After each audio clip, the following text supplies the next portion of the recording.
sin duda una tarde especial. Comenzamos dándoles como siempre la bienvenida a este programa, a su programa de tarde en las 7 de Castilla y León. Sumario. Comienza Somos Así, lo hacemos metidos de lleno en la conmemoración del 30 aniversario del 23F, una intentona golpista que ha quedado marcada en la memoria y en la retina de todos los españoles. Hoy repasaremos esta fecha con algunos de sus protagonistas, como el fotógrafo Manuel Pérez Barrio Pedro y el periodista Joaquín Arozamena. En la tarde de hoy, Ramón Margareto nos va a presentar Memorias de un cine de provincias. Se trata del mejor cortometraje documental español por el que ha obtenido un Goya. Además, conoceremos el último libro de nuestro aventurero Eloy Para. Nuestra compañera Cristina Gonzalo nos va a llevar hasta Salamanca. Allí nos va a enseñar todos los secretos y los mejores vehículos de la historia de la automoción. No se lo pierdan. Estos y otros muchos más contenidos les esperan en la tarde de hoy, así que no se vayan y acompáñenos y recuerden que su opinión nos importa. Pueden llamarnos gratuitamente o participar a través de www.facebook.com/Somos Así. Bueno, comenzamos con un invitado a través del teléfono, de conexión telefónica. Su nombre, Bruno Díez, burgalés, y nos va a relatar las últimas 36 horas de angustia hasta haber podido abandonar Trípoli. Muy buenas tardes, Bruno Díez. Buenas tardes. Buenas tardes. ¿Cómo te encuentras, Bruno? Bueno, pues físicamente aún cansado, pero bueno, bien, íntegro con todo mi cuerpo entero. ¿Podrías relatarnos, aunque fuera de manera sintética, somera, esas 36 horas de angustia, no solo para ti, sino para tu madre Teresa, para tu novia Ana María, para tu gente, para tus amigos? Bueno, para mi gente fundamentalmente el tema de la comunicación ha sido lo que ha matado todo. Y después para mí, pues estas 36 horas ha sido una situación de estar en un aeropuerto sin una vía clara de salida del país, en un país en el que la noche anterior habíamos oído disparos, habíamos visto muertos y en la que teníamos muy claro que teníamos que salir, pero sin un objetivo claro ni con una puerta de salida clara. Y esa angustia se ha manifestado a lo largo, según iban pasando las horas y a lo largo del día, bastante difíciles y al final, bueno, pues todo fue positivo cuando a las 11 de la noche ya la embajada portuguesa nos pudimos introducir en un avión militar, en un Hércules que llegó a Sicilia y ahí acabó toda nuestra desgracia, vamos a decir. Toda esa angustia, esa situación terrible vivida por ti, Bruno, por otros españoles, otros compañeros de la empresa Selprats para la que trabajas. Sí, pues además, estamos allí. Dime. Sí, que además, tú ya estabas en España, pero decidiste a comienzos de este mes volver a Libia. Sí, se me acababa el visado de 6 meses, volvimos a Libia porque teníamos un proyecto que iba a durar un mes y aún así, a pesar de los conflictos de Túnez y Egipto, vimos como aquello como que estaba lejos, volvimos para allá y todo esto pasó en 2 días de las revueltas de Bengasi y de la Almeida, donde ya empezaron un poco a ser importantes, al día siguiente en que ya se trasladó toda Trípoli y a partir de ahí ya nos pilló en la ciudad y ya de ahí hasta ahora. ¿Cómo se vive, Bruno, una experiencia tan terrorífica donde ves caer muertos, disparos en un país que no es el tuyo, desasistido, porque además así lo habéis contado, que la embajada española no había en ningún caso ha puesto bueno, pues medios para que os sintierais protegidos, para que pudierais salir del país cuanto antes? ¿No habéis sentido en definitiva la presencia de la embajada de vuestro país en Libia? Exactamente, o sea, nosotros por ejemplo nos fuimos para Libia en primer con la empresa, pero bueno, la empresa tampoco es una empresa muy grande y hemos ido, pues bueno, a buscarnos cuotas de mercado, a luchar por nuestro negocio, y cuando en una situación de estas estás allí tan solo, estás desamparado y no hay nadie, que la embajada lo primero que dijo es: yo os recomiendo que os vayáis, os compréis un vuelo comercial y os busquéis la vida, y cuando ves pasar las horas y ves... Perdona, Bruno, perdona, ¿os dijo así la embajada? ¿El embajador, el cónsul, os hablaron de que os busquéis la vida? No, vosotros vais allí, nos dejaron aquí en el aeropuerto y dijeron: os buscáis la vida y buscáis un vuelo comercial para salir de allí. Esas son las palabras textuales que dijeron, y que no tenían ningún plan de actuación la embajada española. El lunes a las 10:30 de la mañana. Bueno, es que no doy crédito, Bruno. Yo tampoco, y de hecho fuimos al aeropuerto, sí. Imagínese un país árabe, no es como en el fondo creo que muchos de los espectadores o de la gente que escucha sus programas y en España no se dan cuenta de lo que es o igual han viajado a Túnez o a Marruecos, que son países árabes, pero un aeropuerto árabe o libio, vamos a decir, no es como un aeropuerto europeo. Había unas colas interminables, gente increíble, y no podías comprar ni un vuelo comercial. Yo me dirigí a un piso superior donde pude contactar con una persona que me introdujo en una oficina de un vuelo a Malta, pero aún así con ese vuelo tampoco he viajado, aún pagándolo. Pero es que los vuelos comerciales no salían y no llegaban, y entonces era una situación de desamparo y de desaliento, y la embajada lo único que te dice es: las cosas están tranquilas y no vamos a actuar todavía, no tenemos un plan de actuación. Y en un aeropuerto donde no había ni agua ni bebida, la situación es complicada. Yo en el último instante, cuando no pude embarcar con Air Malta, se me pasó por la cabeza antes de ir a la embajada portuguesa era volver a Trípoli, ir a la embajada y encadenarme o lo que sea, y que cuando salga el embajador voy yo con él, porque cuando no hay comida, yo llevaba 30 horas con un café.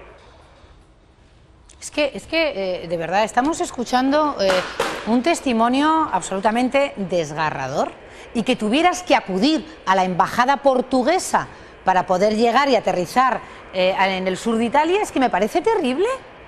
Pues así es, y luego dicen, es verdad que en España está la cosa muy mal, y nosotros hemos sido de los que decidimos, antes de entrar en las listas del paro, seguir luchando y buscar un futuro. Pero creemos que tenemos que lucharlo todos, tanto los empresarios y los obreros como el gobierno, y en este caso el gobierno no ha estado en las circunstancias en esta situación. Claro, echasteis de menos que el gobierno español hubiera fletado un avión militar, como han hecho otros Portugal, estados, por ejemplo, ¿no? Nosotros nos colamos, hablo colarnos con el sentido de que nos introdujimos en el avión portugués, sí. Porque ellos, el día antes, el lunes, el día que yo llegué al aeropuerto, ya ellos a las 11 del mediodía había una bandera portuguesa recorriendo el aeropuerto para recoger a toda la gente de su país y fletarles. Ellos no han fletado un solo vuelo en el que volé yo, sino han fletado 2 y hoy van a fletar un tercero. Entonces, la capacidad de reacción que han tenido ha sido 100.000 veces superior a la capacidad que ha tenido el gobierno español cuando han dicho que hoy van a fletar uno, pero el resto de la gente, muchísima gente, hemos ido buscándonos nuestra vida para, como estas cosas, Bruno, estas cuestiones gravísimas, por otro lado, son las que ponen en evidencia a un Estado. ¿Dónde es un país y dónde está otro? Efectivamente. Yo aquí realmente, el embajador español, y quiero agradecer al embajador español, a su mujer y a la ayudante de la embajada portuguesa, que nos sacaron de Libia hasta el mismo avión. Ellos nos acompañaron en todos los trámites y todos los requisitos que hay que pasar. Vamos, que se ganaron el sueldo, ¿no, Bruno? No, correctamente, cosa que el embajador español ni apareció. Yo tuve una conversación con el único funcionario que llegó al aeropuerto para tomarnos nota el martes, el día que nosotros volamos ya con los portugueses, para tomar nota querían solamente ver cuántos españoles había en el aeropuerto. No era para decirnos qué plan de actuación, sino simplemente para ver si había 5, 7 o 10 y tomarnos el número de teléfono, que bien le dije yo, digo, toma el número de teléfono, pero si no vas a poder contactar conmigo porque la línea está cerrada, pero... ¿Sigue habiendo españoles en el aeropuerto de Trípoli o en...? En principio sí. Sí, están estimados unos 50, diga. ¿no? Parece sí, que... bueno, de la empresa Repsol tiene que haber, a no ser de que les hayan sacado, hoy.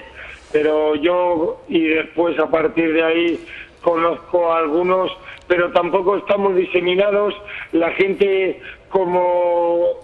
yo llamé el domingo a la embajada y me dijeron, todavía no hay nada hecho, entonces la gente está, y si hay algún español estará en casas esperando a que alguien les diga algo para salir al aeropuerto, y siempre de día, como nosotros. Bueno, mire, de noche, la ministra, Bruno, la ministra de Asuntos Exteriores, Trinidad Jiménez, informaba hoy que medio centenar de españoles aún permanecían en Libia y habían expresado su deseo de salir del país, como no puede ser de otra manera, y les ha informado que en un periodo de 48 horas, podrían abandonar Libia. Eso es todo lo que sabemos de la ministra. Aún así, 48 horas... Ay, Bruno, estamos felices que usted, castellano y leonés, burgalés, esté junto con otros españoles, por supuesto. Gracias desde aquí. Además sé que nos ven a la embajada portuguesa, que se ha comportado como sería de esperar de cualquier embajada con respecto a sus... Y lo que me gustaría decir es que del lunes que estuve yo en la embajada a las 9 de la mañana y que me dijeron que estaba todo tranquilo, ahora que ya hasta la propia embajada dice que tenemos que salir, y que a mí me dijeron la versión de que estaba todo tranquilo, ahora que ahora ya está todo revuelto. ¿Cómo puede ser esto? Bruno, hay problemas, solo tienen problemas ellos. Nosotros ¿piensa pedir explicaciones, Bruno? Pues la verdad es que me gustaría, y yo ya cuando llegue a España pues no lo sé. Me gustaría, lo que pasa es que entiendo que el camino es muy largo, dificultoso, y un embajador es un cargo político, y yo creo que todos sabemos qué implica eso, pero si por mí fuera fácil, lo haría, porque no solo soy yo, hay gente que no ha podido ir estas Navidades, un compañero de los que vamos a viajar, que estaremos en Barajas a las 9:30 en Madrid, un compañero ha estado 8 meses sin pasar las Navidades en España porque la embajada no quiso hacerle un salvoconducto para pasar 5 días con la familia, porque la embajada decía que era mucho trabajo. Entonces creemos que va siendo hora de que cada uno cobre y gane el salario y la competitividad de la que tanto hablamos, cada uno por lo que hacemos. Y hay gente que está todo dicho, Bruno, está todo dicho. Nada más hay que añadir, porque los telespectadores son suficientemente inteligentes y cuando corre peligro la integridad de un español, y en este caso no era uno solo hubiera bastado, pero es realmente terrible la situación que se ha vivido. Habéis temido por vuestra vida, y lo que os habéis encontrado es lo que ha relatado en estos minutos. Así que nada más que añadir, que cada uno cargue con su cruz. Gracias, un beso, y prontito estarás en España. Bueno, vamos a cambiar de tercio. De verdad es que se le quitan a uno las ganas de muchas cosas. Vamos a recibir con un fuerte aplauso a Ramón Margareto, director de cine castellano y leonés. Bueno, merecidísimo, galardonado. Siéntate, Ramón. Estás en tu casa. Gracias por estar aquí. Ahí tenía yo ganas de cogerlo. ¡Qué maravilla! Es un poquito nuestro. Por supuesto, por supuesto. Es un poquito claro nuestro. Que sí, claro. Le voy a cunar a nuestro Goya, a este director de cine fantástico que se alzaba con este galardón. Mejor cortometraje documental 2011. ¡Qué maravilla! ¡Qué emoción! ¡Qué emoción, Ramón! Pues nos lo dieron, éramos 4 finalistas. Nos lo dieron. Éramos 4 finalistas, pero nos tocó a nosotros. Qué bien, qué bien. Muy bien. Este oriundo de Medina de Rioseco, afincado en Palencia, Y después en Madrid. Y después en Madrid, que llevas ya unos años viviendo en Madrid. Sí. Pero que, en cierto modo, siempre unido al cine. Por tu padre, siempre unido que fue al cine empresario. y al cine en mi tierra. Claro. Porque claro, nosotros teníamos cines en Río Seco, Sí. Marbel y Omi, y después tenemos cines en Palencia, Ortega y Avenida. Y bueno, y ahora ya tenemos cines en Madrid desde hace un mes más o menos, en Móstoles, Sí, cines 2 de además mayo. me han dicho, efectivamente, vais Entonces, expandiéndoos, con crisis o sin crisis, pero vosotros con crisis, con el cine. El cine siempre con crisis, pero siempre luchando.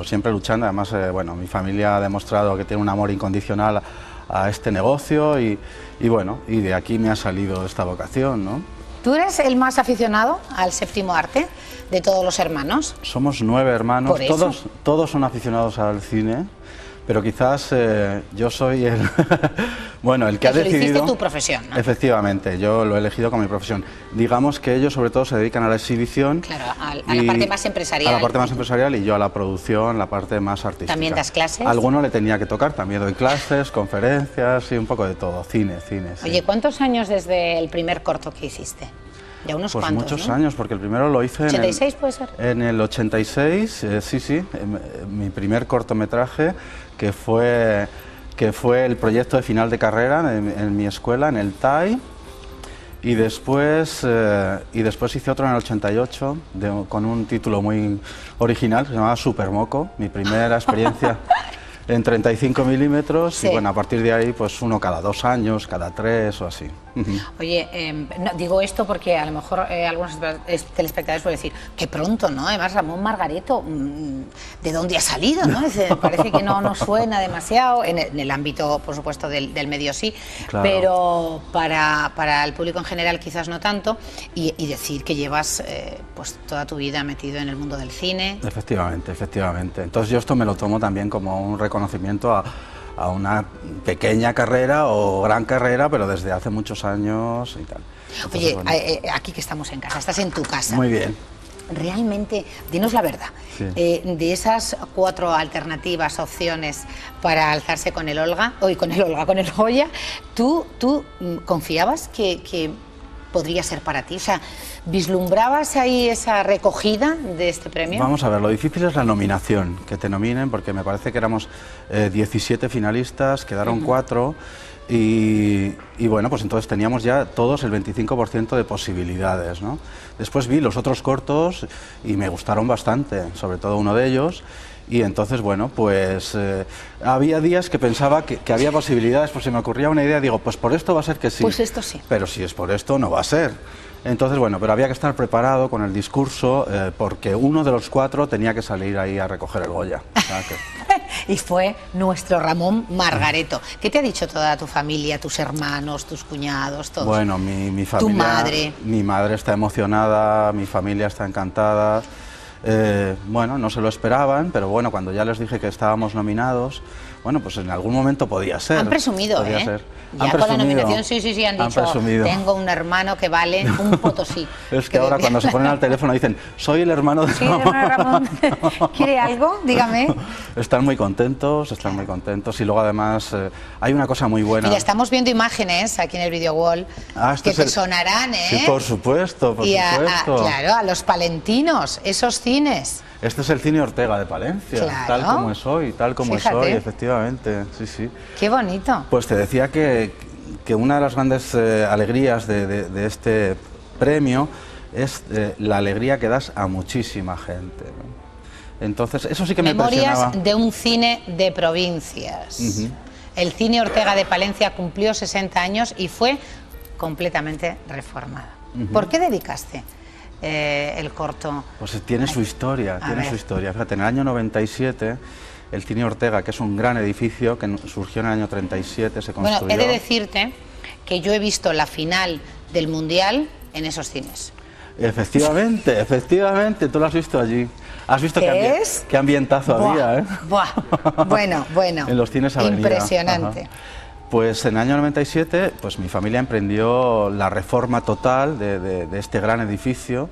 Entonces la sala grande, lo que era el patio de butacas, se subió arriba y debajo se hicieron 3 salas más, bastante grandes también, porque el edificio es muy grande. Sí.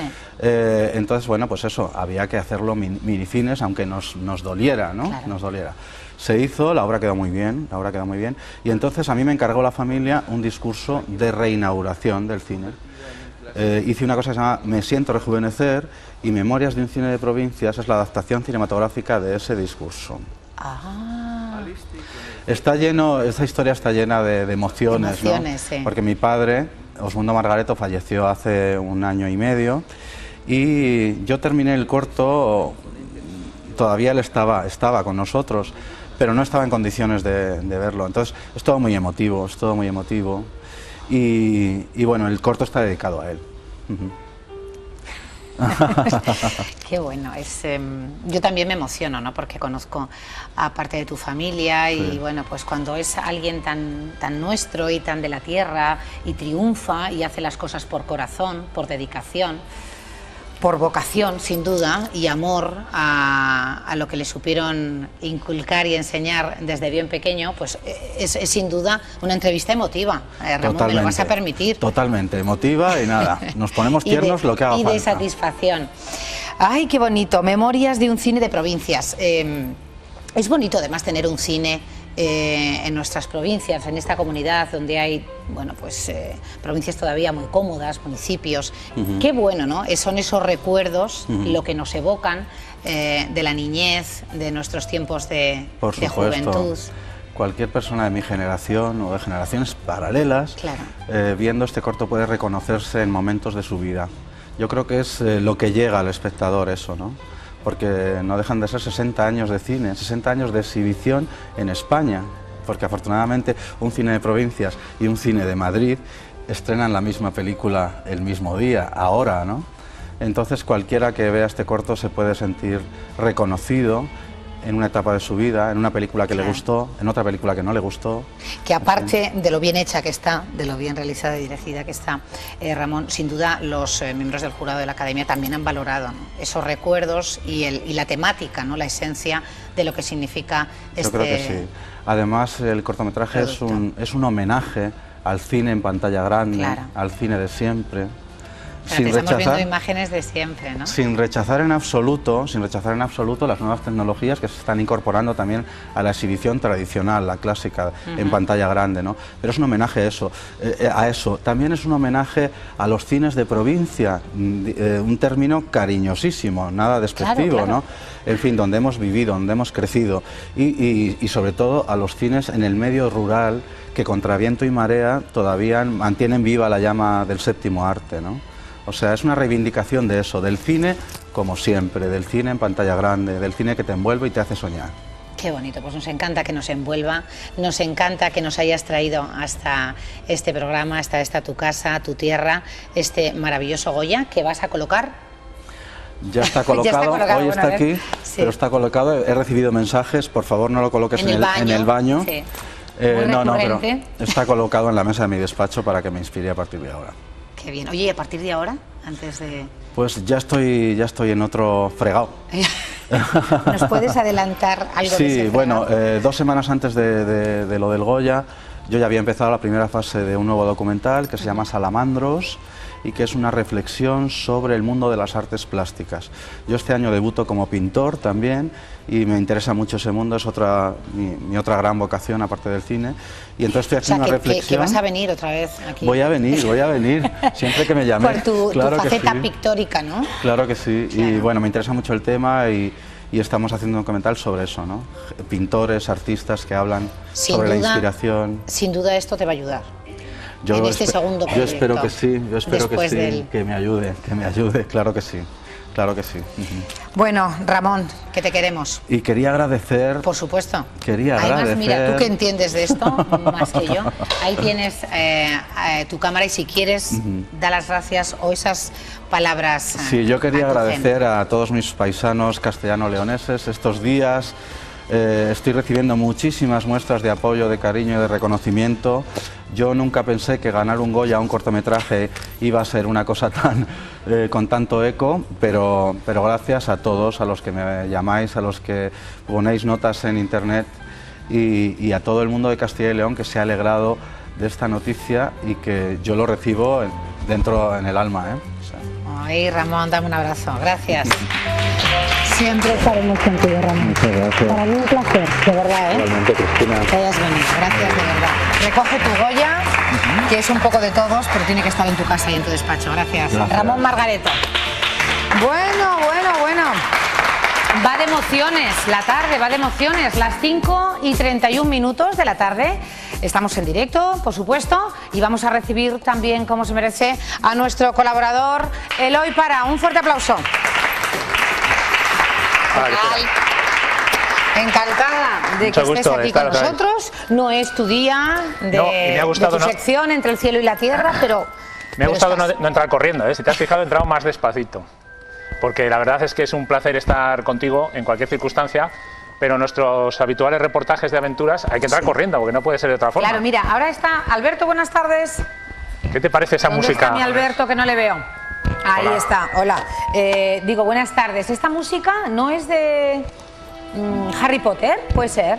Sí, me inspira temas de magia. La magia, tú, claro, la astrología. De magia, Eloy. Todas estas cosas. ¿Qué horóscopo eres tú, Alberto? Cáncer con ascendente en Tauro. Ah, se sabe el ascendente. ¿Y la luna? Es un adelantado. ¿La luna? Sí. Luna en Escorpio. Ah, bueno. También se sabe la luna en Escorpio. Pues todo lo, ¿verdad? Todo es una persona emocionalmente... Intensa. Muy intensa, muy intensa. Y amigo de sus amigos, claro. Ahora, cuidado los enemigos. Tiemblen los enemigos de Alberto, que no tendrá. Bueno, ¿qué es esto? ¿Qué nos vienes a mostrar? Que estamos Pues mira, todos Cristina, orgullosos de... La verdad es que se puede decir que hay ocasiones en la vida en las cuales nos sonríe la fortuna. A mí me ha sonreído porque en los tiempos que estamos, tiempos de crisis que todos sabemos, una editorial de carácter Pero ya nacional... se está acabando, ¿no te has enterado tú que se está acabando? Me parece estupendo. Una editorial de carácter nacional pues ha tenido a bien publicarme un libro ¿Sí? que reivindica de alguna forma la astrología y el tarot, y especialmente el tarot por una razón, sobre todo porque considero que es una herramienta muy mal utilizada. En mi opinión, y ahí sí que me puede pegar algún oyente, no sirve para adivinar, y sí que es una extraordinaria herramienta. O sea, eso es una exclusiva, primicia. Claro. El tarot no sirve para adivinar. No. Bien. Por Eloy Para. Lo que sí que es una herramienta extraordinaria para ayudarnos, y ayudarnos en el día a día. Entonces, por eso he querido... con este libro, pues... ¿Y tú no habías separado siempre la astrología del tarot? Siempre, siempre. Y de hecho, el título corresponde más bien a una cuestión editorial que a lo que era inicialmente mi voluntad de titularlo. ¿Tu voluntad cuál era? Tarot, un puente al universo, o al infinito. Había varias opciones. Sí. Sin embargo, pues bueno, la editorial vio que usaba la astrología, unía las dos ciencias en muchas ocasiones, las dos artes, y decidió hacer este tipo de libro y este tipo de título, ¿no? Muy atractivo. La verdad es que sí, y lo que te digo, sobre todo es una oportunidad para considerar que el tarot no es un medio de negocio, no es unas cartas para adivinar el futuro, y sí que nos pueden servir en las tomas de decisiones para estar mejor con nosotros mismos y sobre todo, y más importante, para saber más de nosotros, que no es poco. Autodescubrirnos. Autodescubrirnos, ni más ni menos, porque hay una antigua leyenda, ya sabes que también me gustan mucho las leyendas, Cristina, que habla de que al comienzo de los tiempos oscuros, o sea, estos en los que vivimos, se reunió un grupo de sabios... Son tiempos oscuros. Hombre, como el Señor de los Anillos. Querido público, tiempos oscuros. Ustedes tomen nota, se tenían que haber traído hoy. ¿Y estas cartas? Bueno...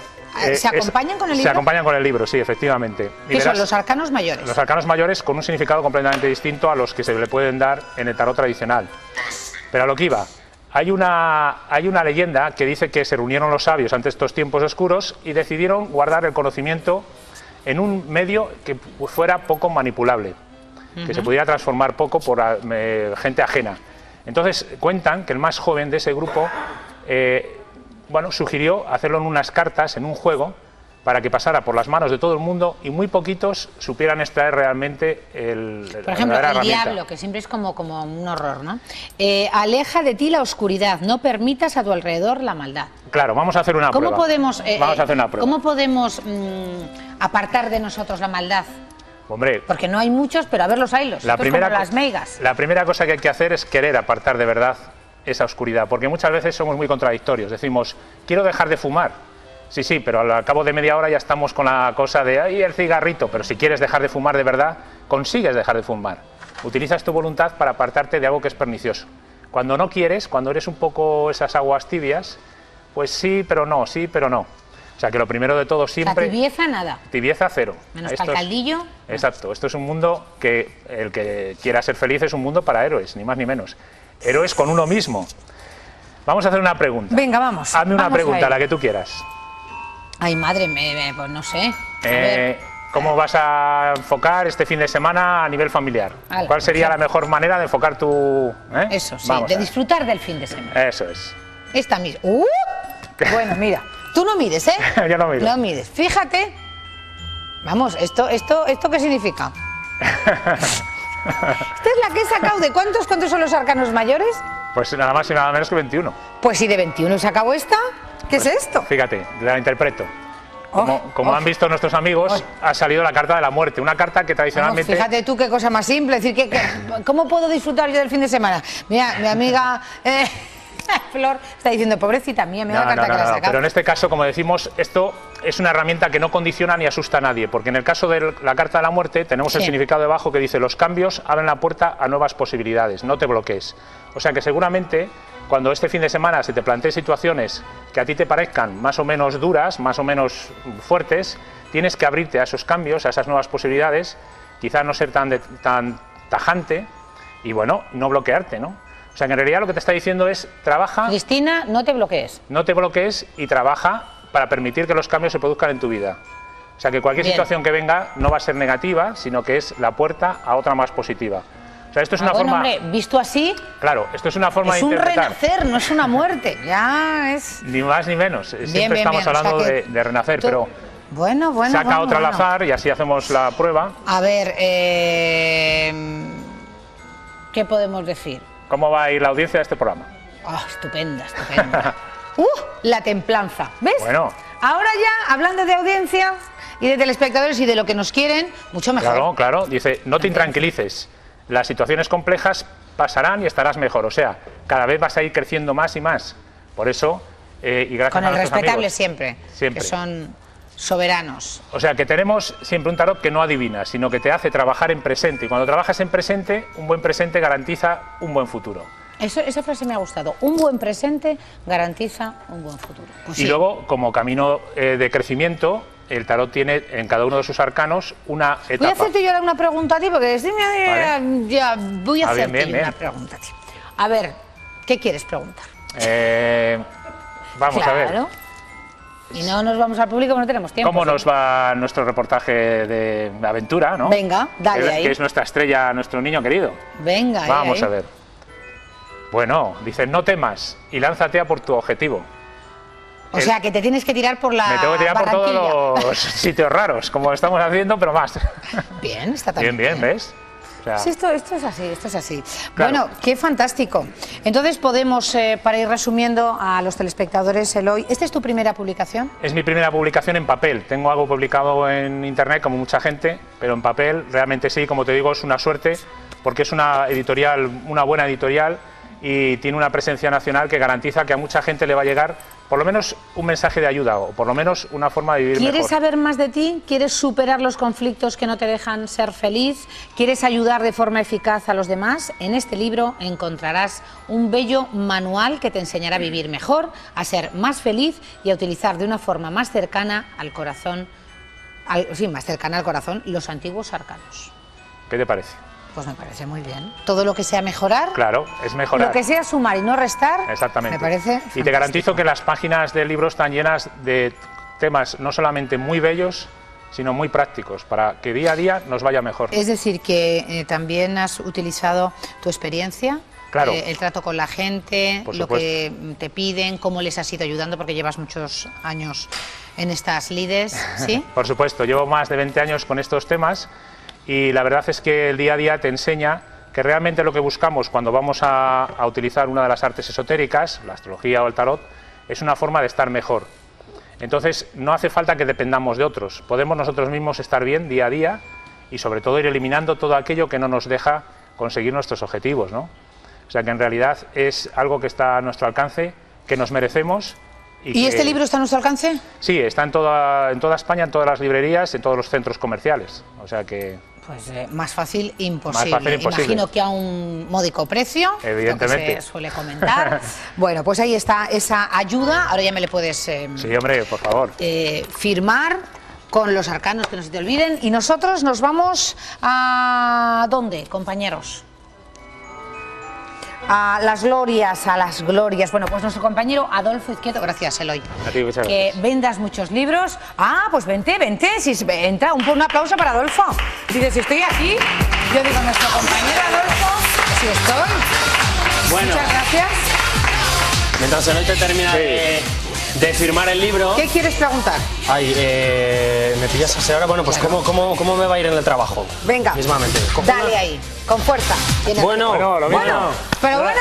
No lo enseño, esto es muy malo, ¿no? Oh, es muy bueno, ya verás, No, ya verás. ahora ya te da la verás. explicación él. Ya Es verás. que pone la muerte, imagínate. Pues fíjate, lo volvemos a leer. Los cambios abren la puerta a nuevas posibilidades. No te bloquees. Ah, bueno, Adolfo, no te mira, bloquees. nuevas Todo lo que te Nuevos venga cambios, cosas buenas. es bueno, ya lo Por sabes. supuesto que sí. Nuevos Fíjate que- horizontes, gracias, Eloy. Gracias, Gorka.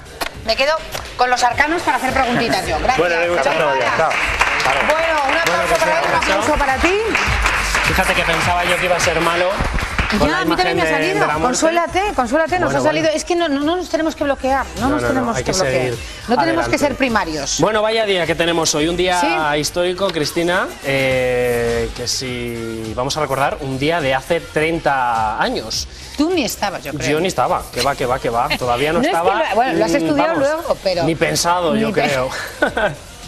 Bueno, pues vamos a hablar también de algo que no sé si hace 30 años, pero de hace mucho tiempo. Hace mucho tiempo en las casas no tenían sistema de calefacción como el que tenemos ahora, pero sí que tenían algún sistema para calentar esa casa. ¿Tú has oído hablar de las glorias, Cristina? Pues he oído, mi abuela creo que me recordaba algo de las glorias, pero no sé, Yo me realmente acuerdo, no he visto ninguna yo sí gloria. que me acuerdo cuando era pequeño que mi abuela tenía la gloria y yo me ¿Y sentaba te en el suelo y el acuerdas suelo, el suelo estaba caliente. Y el sistema de las glorias es como un horno. Una de las habitaciones de la casa, por la parte de abajo, debajo del suelo está hueco y ahí es donde echan la leña, lo estamos viendo, la sí, leña, sí, y sí. lo prenden con periódicos, con pues madera, para que se caliente esa parte de la casa. Es como un suelo radiante moderno. Como un suelo radiante, pero de los de antes. Claro. Y parece que mucha gente, seguramente mucha gente de las ciudades, ni lo conozca. La gente que ha vivido siempre en pisos no lo conocerá. Yo creía que ya nadie tenía glorias, pero nos hemos ido hasta Tardajos, en Burgos, Claro, es que- y hemos descubierto... Es que allí hace un frío. Es que hace un lo de frío, las que te has glorias ido a les una viene zona. fenomenal.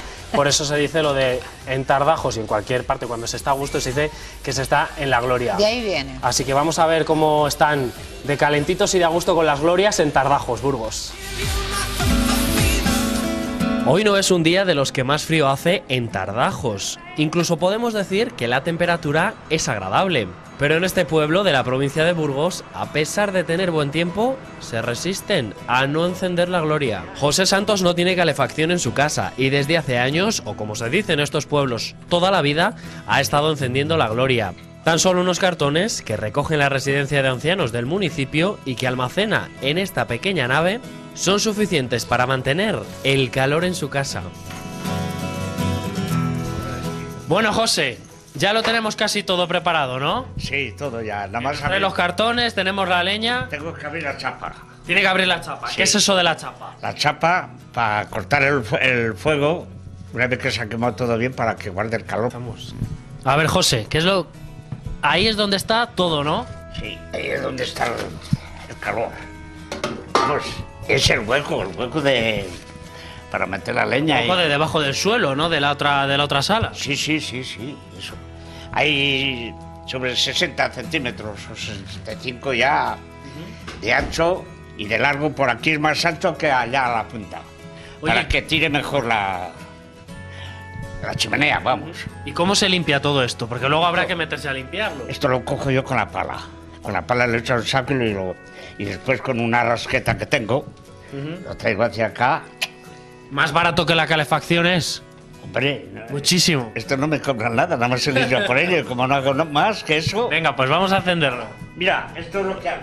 Se tiene que tumbar, literalmente. Para que llegue bien, ¿no, José? Claro, Bueno, pues le vamos a dejar que lo encienda tranquilamente, ¿vale? sí.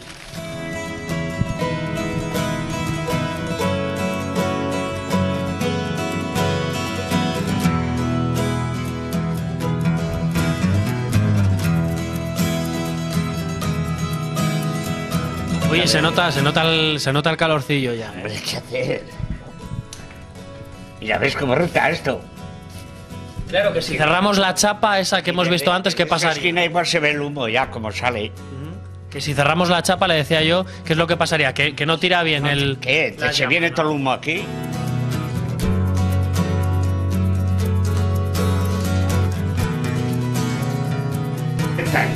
Aquí, toco. Yo digo atienda, no sé cómo se Sí, dice, que toque, está caliente. Pero demasiado caliente, ¿eh? Hasta las 12 de la noche está así, vamos, cada vez menos, pero tenemos aquí calor todo el día. Y es esta habitación la que está caliente, pero el resto de la casa... Nada. O sea, tienen que estar todos aquí. Aquí para comer eso, pero a la cama tenemos unas mantas eléctricas y cuando vamos a ir a la cama la enganchamos y ya... ¿Usted tiene calefacción también en casa? No. Nada de nada. Y aquí se está como en la gloria. ¿Y viene de ahí lo de estar como en la gloria? No, pues siempre dice, uy, aquí se está igual que la gloria, ¿sí? La verdad es que se nota, porque se nota el calor que hay aquí y no puedes estar mucho tiempo tocando, porque te quemas. No, hombre, claro. En La Gloria nos quedamos con estos vecinos, pero no son los únicos. Tardajos es uno de los muchos pueblos de Castilla y León que aún conservan este modo de calefacción. Visitamos a Carmela Grijalvo, ella sí tiene calefacción en casa, pero cada día La Gloria también da calor a su hogar. Carmela, lo tenemos casi todo ya, ¿no? Para empezar para calentar La Gloria. La leña, que es lo importante, lo primero que tenemos que tener, ¿no? Normal. Pero la vemos que ya más o menos la tiene usted llena. Ya está llena de leña para meter ahora el papel ahí y ya sale todo ardiendo. ¿Y cuántos meses al año? Porque aquí en Tardajos hace frío, ¿eh? En agosto hay que encenderla muchas veces. En agosto también. En agosto también. ¿Tanto frío hace en las casas? Hoy, algún día sí. Pero usted tiene calefacción también. Está encendida. Usted tiene calefacción y Gloria, y enciende las dos cosas. Pues hay días que sí, que hay que encenderlo todo. O sea, que el frío es mucho. Y la cocina también la enciendo. Que el frío es mucho, le decía Carmela. Que estamos en Burgos. Eso en la parte de Andalucía no lo conocen. Esto en Andalucía nada, a ver, como en Andalucía hace muy bueno. Que como La Gloria no hay nada, ¿no? Decía yo. De la gloria al cielo. De la gloria al cielo. Dicen que de Madrid al cielo. Pues de aquí, desde la gloria al cielo. Lo que estamos viendo ahora es donde se prende la gloria, pero realmente donde estamos nosotros, Carmela, es la gloria. Es la gloria y es donde se siente el calor. Y aquí lo que le decía yo a su vecino también, a José, que se está como en la gloria. De ahí viene lo de... De ahí viene lo de la gloria. Estamos en la gloria. Y hay mucha gente que no sepa lo que es lo de la gloria y dirá, pero esta gente, teniendo calefacción, ¿qué necesidad tiene de encender la gloria? El calor ese no te lo da la calefacción. Con avances o sin ellos, parece que para estos vecinos no hay nada que les guste más que el calor que desprende la leña y el fuego. Y es que así, en Tardajos, se está en la gloria. En la mismísima gloria, lo hemos visto y comprobado. Nos vamos hasta Salamanca, y está nuestra compañera Cristina Gonzalo, porque desde octubre del 2002 este museo acoge la colección Gómez Planche, formada por más de 100 vehículos, miles de piezas, accesorios y objetos relacionados con el automóvil, así como un impresionante archivo bibliográfico reunido a lo largo de 40 años por Demetrio Gómez Planche y su familia. Vamos a ver. A fuerza de manivela retrocedemos en la historia automovilística y lo hacemos por el principio, a lomos del primer automóvil, curiosamente conducido por una mujer. Este es el primer automóvil que se patenta, lo fabrica Carl Benz. Benz patenta el automóvil en 1886. Y bueno, lo curioso aquí, cuando Benz fabrica su automóvil, no le dan permiso para poderlo sacar. Y bueno, llega un momento en que coge el coche y lo guarda en un garaje y dice que el coche no lo toque nadie, ¿no?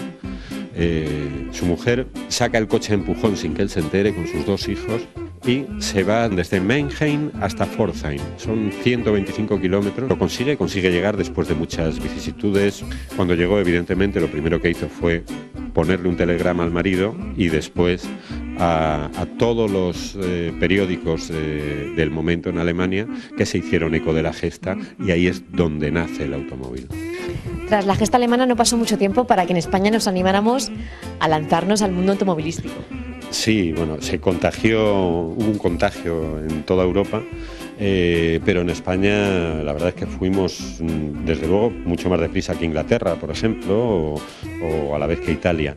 En 1889, el señor Bonet, un industrial catalán, en la Exposición Universal de París, compró 3 motores Daimler y fabricó, que se sepa, un coche, y lo patentó en España. O sea, solo 3 años después de que Benz hiciera su automóvil, en las calles de Barcelona ya veíamos este artilugio funcionando, ¿no? Es muy rústico, pero es un automóvil. Y empezó de la manera más rudimentaria a la sofisticación más absoluta. El coche se convertía en un lujo de bien de interés cultural, en algunos casos, y recreaba las comodidades de una casa con todo tipo de detalle. Todo es seda natural, marfil, plata, los asideros. Era un coche de auténtico lujo y que está en un estado de conservación impresionante. Esto es un espacio habitable, ¿no? O sea, es como, de alguna forma, si te asomas dentro, es como estar en el salón de una casa de finales del siglo XIX o de principios del XX, ¿no? Está recreando un espacio que habitas. Y se habita con madera, con sillas para los más pequeños o compartimentos para ellas y para ellos. Una simple vuelta es necesaria para descubrir el imponente motor de algunos de estos coches.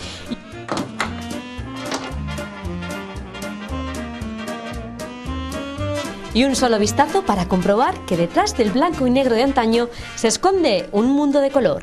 Claro, además justo en este sitio en el que estamos en los años 20, que eran los locos años 20, ¿no? Era todo color, los coches están pintados en sus colores originales. Se ve la vida y toda la alegría que hubo en aquellos años, ¿no?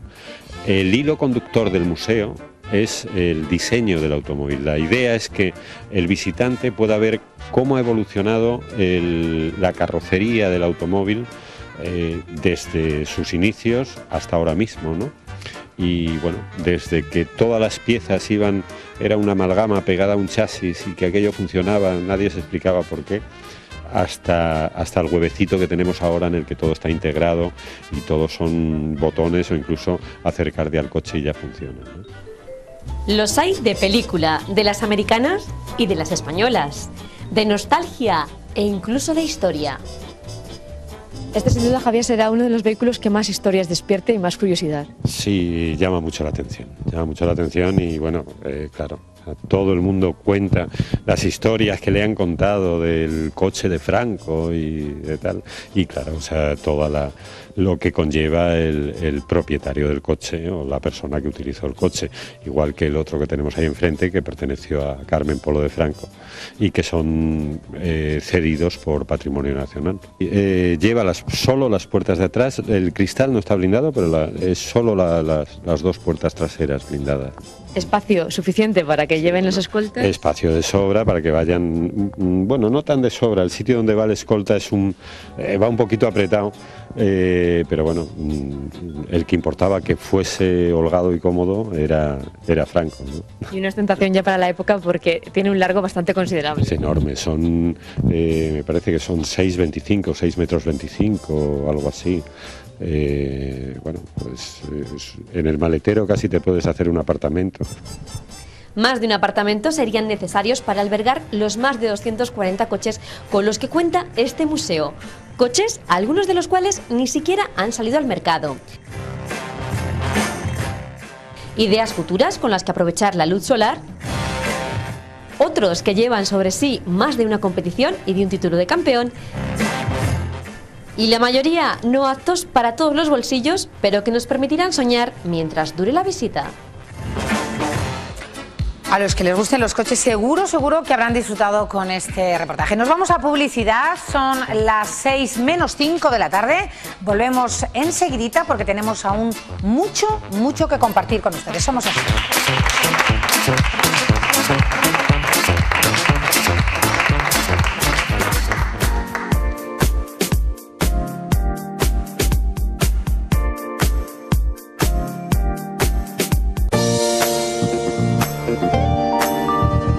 Febrero del 2011, 30 años después de esa fecha. ¿Y dónde estaban ustedes? ¿Dónde estábamos muchos de nosotros el 23F del 81?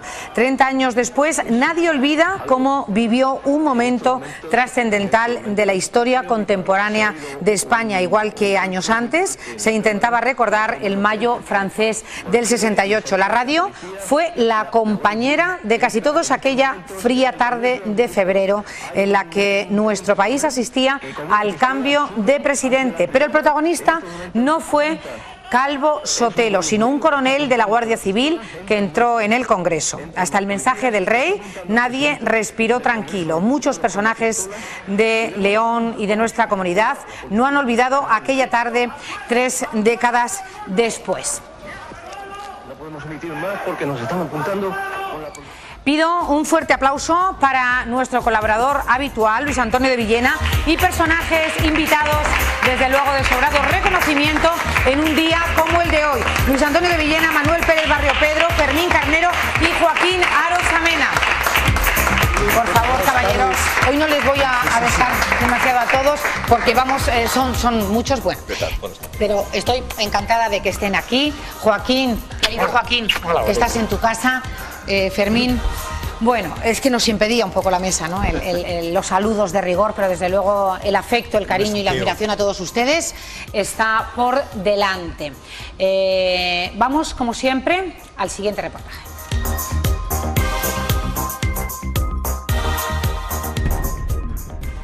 En 1981 los españoles estaban preocupados por la profunda crisis económica, por el terrorismo, sobre todo el de ETA, por el malestar entre ciertas culturas militares con tensiones nacionalistas y por la legalización del Partido Comunista.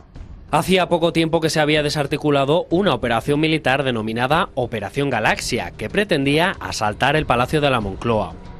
Pero el escenario en 1981 cambia. El Congreso de los Diputados vuelve a ser el centro de atención con una intentona en la que los guardias civiles sí consiguen llegar a entrar. El protagonista continúa siendo el mismo en ambos casos, Antonio Tejero. La dimisión de Adolfo Suárez a principios del mes de enero provocó que el asalto al Congreso se acelerara, lo que mostró la falta de preparación y los errores cometidos.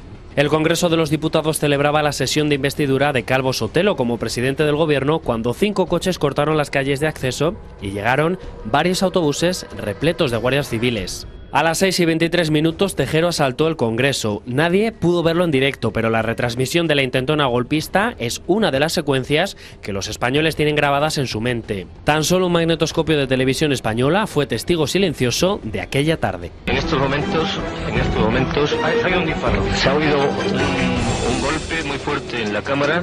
No sabemos lo que es porque se ve la policía, la Guardia Civil entra en estos momentos en el Congreso de los Diputados. Hay un teniente coronel que con una pistola sube hacia la tribuna, en estos momentos apunta. Es un Guardia Civil, está apuntando con la pistola, entran más policías. No podemos emitir más porque nos están apuntando con la policía. Llevan metralletas.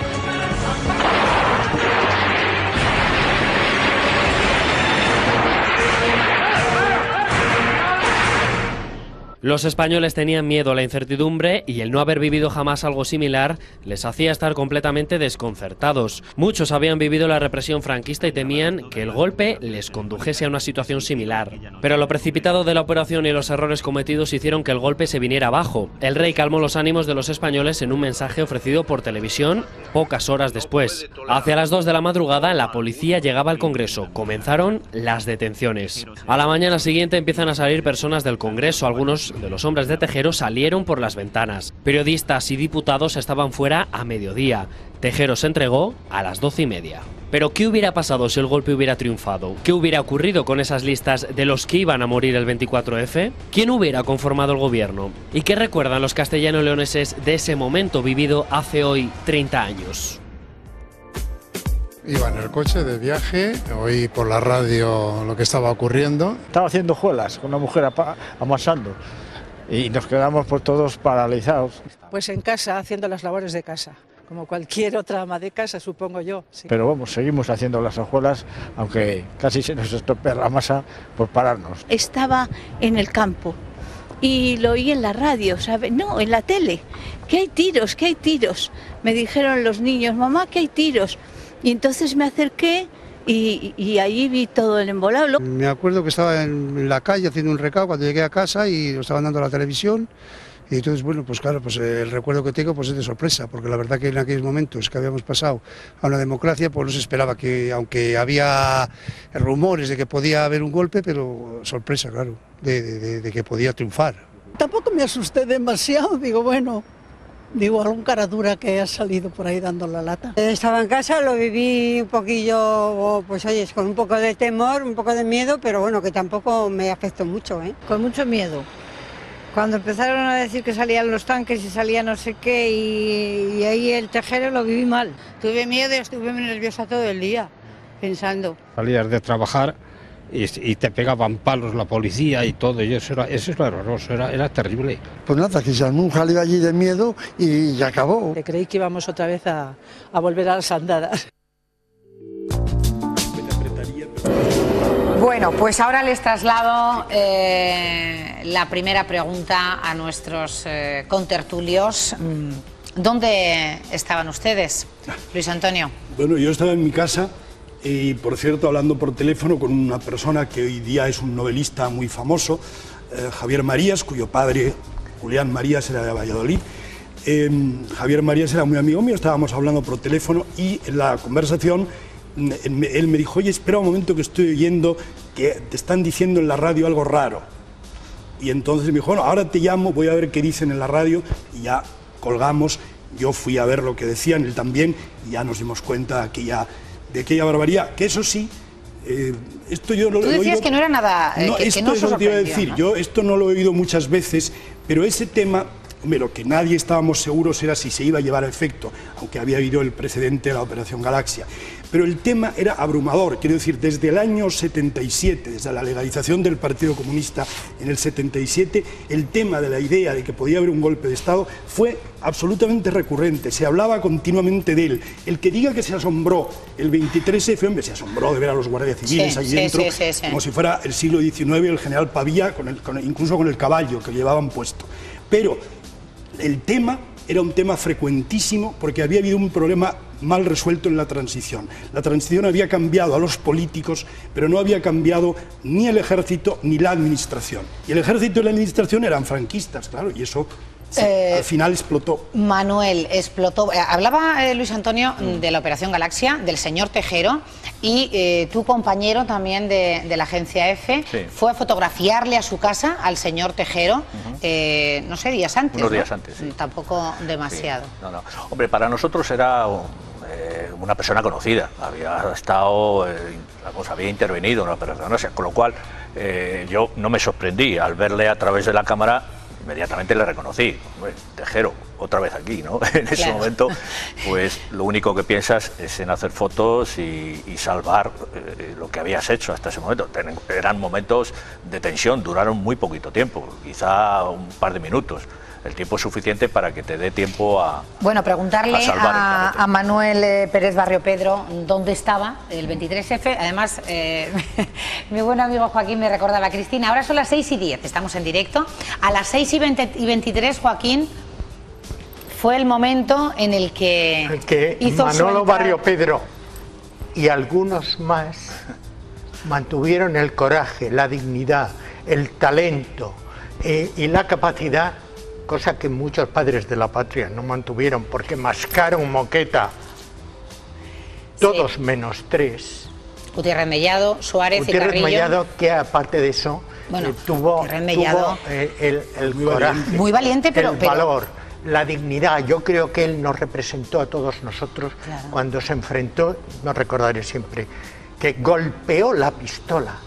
Nadie que haya estado delante de una pistola así puede, bueno, el que haya estado entenderá lo que significa de golpeo, y después aquel individuo intentó a un señor que podía ser su padre o su abuelo, intentó tirarle al suelo, pero insisto, el coraje y la dignidad de Gutiérrez Mellado, que yo creo que nos representó a todos en aquel momento, no doblegó.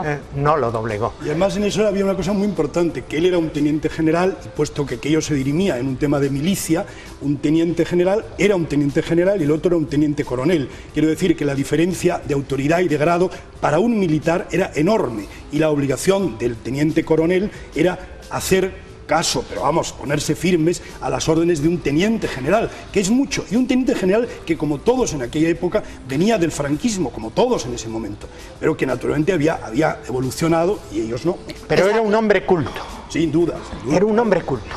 Nosotros parecían un poco brutos. Cosa que el teniente coronel. Lo más desgraciado del asunto, ahora me corregiréis, los españoles, que en ese momento éramos muy jóvenes, yo tenía, bueno, muy joven, 29 años, yo tenía en ese momento. Y a mí una de las cosas que más me avergonzó, yo había viajado muchísimo, era la idea de decir, pero este es el país, este es mi país, esta cosa atrasada, antigua, sí, bruta, y luego hablaremos de los titulares de algunos periódicos país extranjeros, pero por centrarnos y que hable también Fermín. ajena. Él estuvo allí, por eso digo que es una pregunta demasiado obvia, en el Congreso de los Diputados, y se encontró a las 6:23. Aquella tarde se presentaba aburridísima. Habíamos tenido 2 sesiones de investidura donde el candidato no conseguía salir adelante. Había que esperar a un lunes, porque hubo un fin de semana por medio, para como una mayoría simple conseguía la investidura. O sea que nosotros estábamos preparados para que a eso de las 8 de la tarde pudiéramos hacer la foto del presidente nuevo del gobierno. Pues mira tú por dónde es así. Por la mañana, recuerdo perfectamente que por la mañana había estado haciendo una información de la conferencia, del plenario de la conferencia episcopal. Entonces estaba de presidente el Tarancón. Sí. O sea, imagínate también las casualidades de la vida. Y mira tú por dónde aquello se convirtió en una posible masacre. Manuel, bueno, ahora hablaremos. Vamos a preguntarle a Fermín dónde le pilló el 23F a mí me pilló por la en tarde. la Asociación de Empresarios de Hostelería, donde estábamos, yo representando a la UGT y Casimiro de Comisiones, negociando el convenio provincial de hostelería, y me llamó la compañera que estaba en el servicio de información de la UGT, sí, y fue ella la que me dio la noticia. Entonces yo inmediatamente hice unas señas al de Comisiones para que saliese y le comenté, dije, oye, ponte en contacto con las confederaciones respectivas porque está pasando esto. La verdad es que el tío se quedó muy asustado. Entramos para adentro, dimos una información muy simple de lo que había, y en la verdad yo creo que los que más asustados estaban eran los empresarios. Y dijeron, bueno, pues vamos a clausurar la reunión. La clandestinidad, y pensabais, bueno, todo será volver a la clandestinidad. Nosotros teníamos una cierta... ¿Y tú personalmente, Fermín? Yo creo que los acontecimientos se daban con tanta rapidez que no te daba ocasión de plantearte, de ponerte a pensar, ¿no?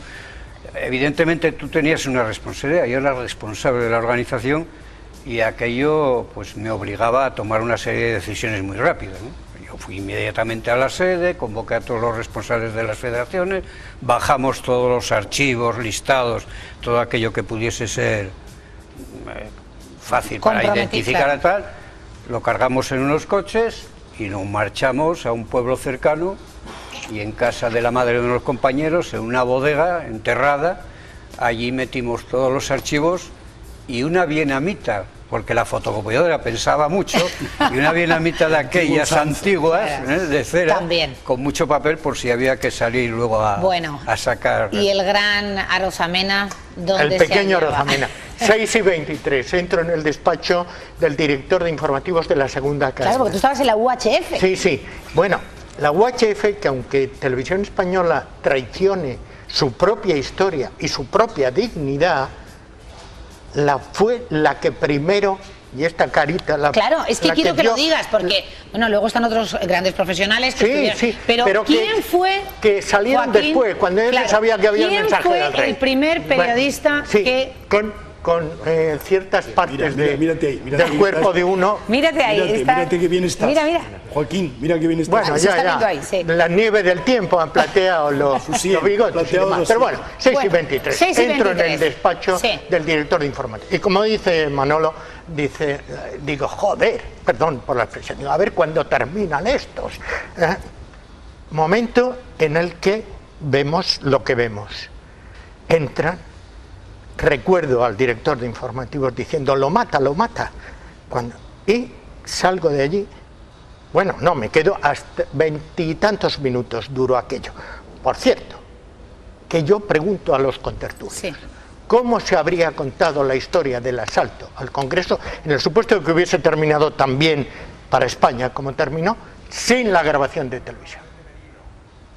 Es muy distinto, claro. Diferente, no habría datos fidedignos, y en este caso teníamos datos fidedignos. Es decir, es que por primera vez en la historia un golpe de Estado se televisa, se fotografía y se transmite en directo por emisora de radio. O sea, no se transmitió en directo. Se transmitió al día siguiente, yo creo que con gran sentido común.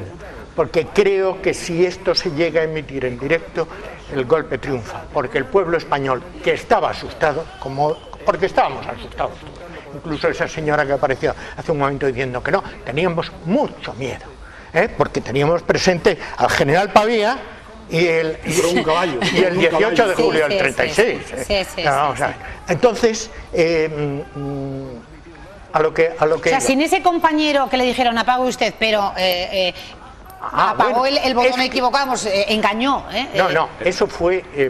José Marín, el realizador que estaba en la unidad móvil, que tuvo, igual que Manolo Barrio Pedro, igual que servidor, ¿por qué no lo voy a decir? Tuvo conciencia profesional, elegancia de trabajo, tal, y apagó los Tallinn. El Tallinn, pues miren ustedes, es el pilotito rojo que tienen las cámaras. Apagó los Tallinn y apagó los monitores que tenía en la unidad móvil, pero mantuvo abierta la línea con Prado del Rey. Y hubo 20 y tantos minutos de grabación. Si aquello se llega a emitir, el pueblo español ve a los padres de la patria mascando moqueta, como digo, todos menos 3. Y significaba los representantes del pueblo, el poder civil humillado y, como digo, arrastrado por los suelos. Bueno, total, que veo aquello, voy a la redacción y digo que tenemos que salir a ver cómo sea. Con mucho miedo bajé al estudio con la información que teníamos y ya en maquillaje, unos momentos antes, me entregan un teletipo que dice que Milán del Bosch ha sacado los tanques en Valencia.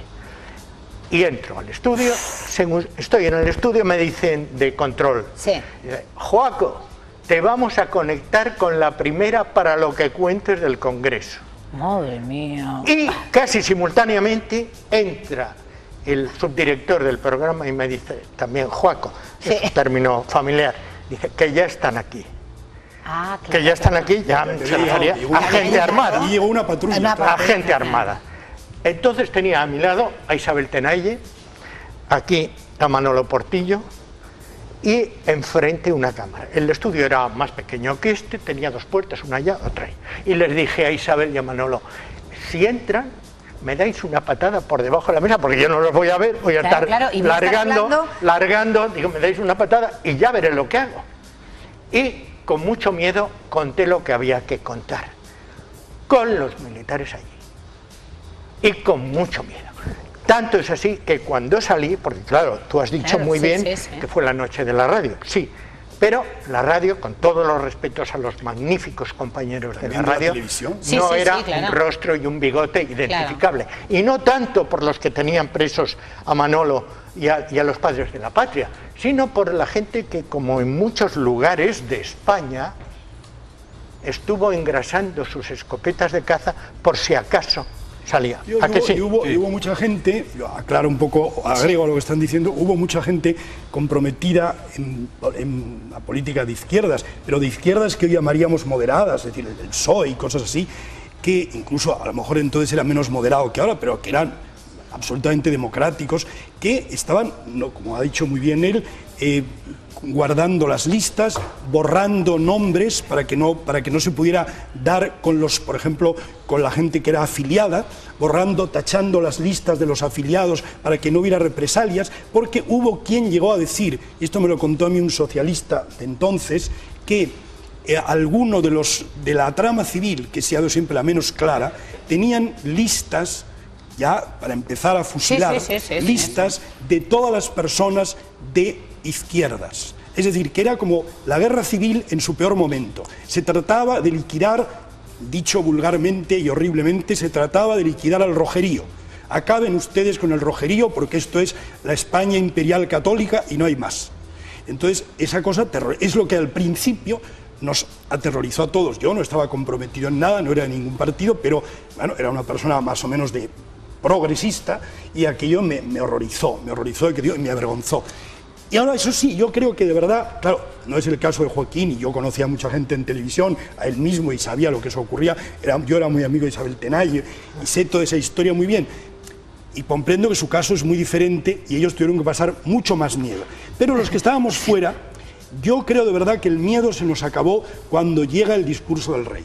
Cuando llega el discurso del rey... claro, pero anda, es que el discurso ya del podrás, rey Luis Antonio llega a la una de la Luis madrugada. Antonio ha dicho con mucha naturalidad que él estaba en casa hablando con Javier María, sin duda sería una conversación interesantísima porque son gente de mucho talento para la palabra, pero ahora esa pregunta que tú has hecho al comenzar a todos, que se está haciendo comúnmente, ¿dónde estaba usted? Estoy oyendo cada fábula y cada historia de gente de la que tengo noticia, que no das crédito. Pero ¿cómo voy a dar crédito si sé debajo de qué mesa estaban y están contando unas historias tal?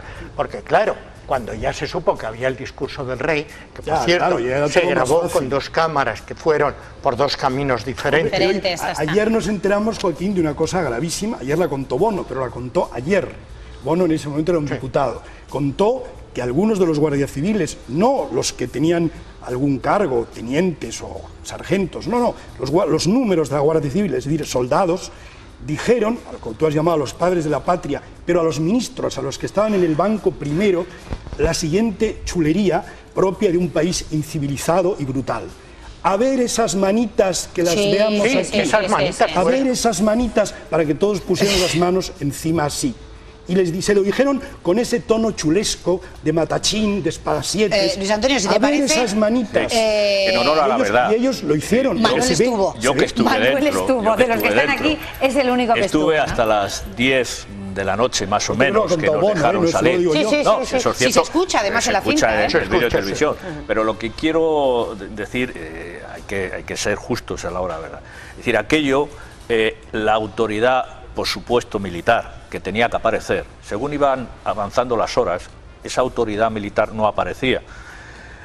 Algún diputado tenía un pequeño transistor que nos iba pasando información de lo que estaba ocurriendo en el exterior.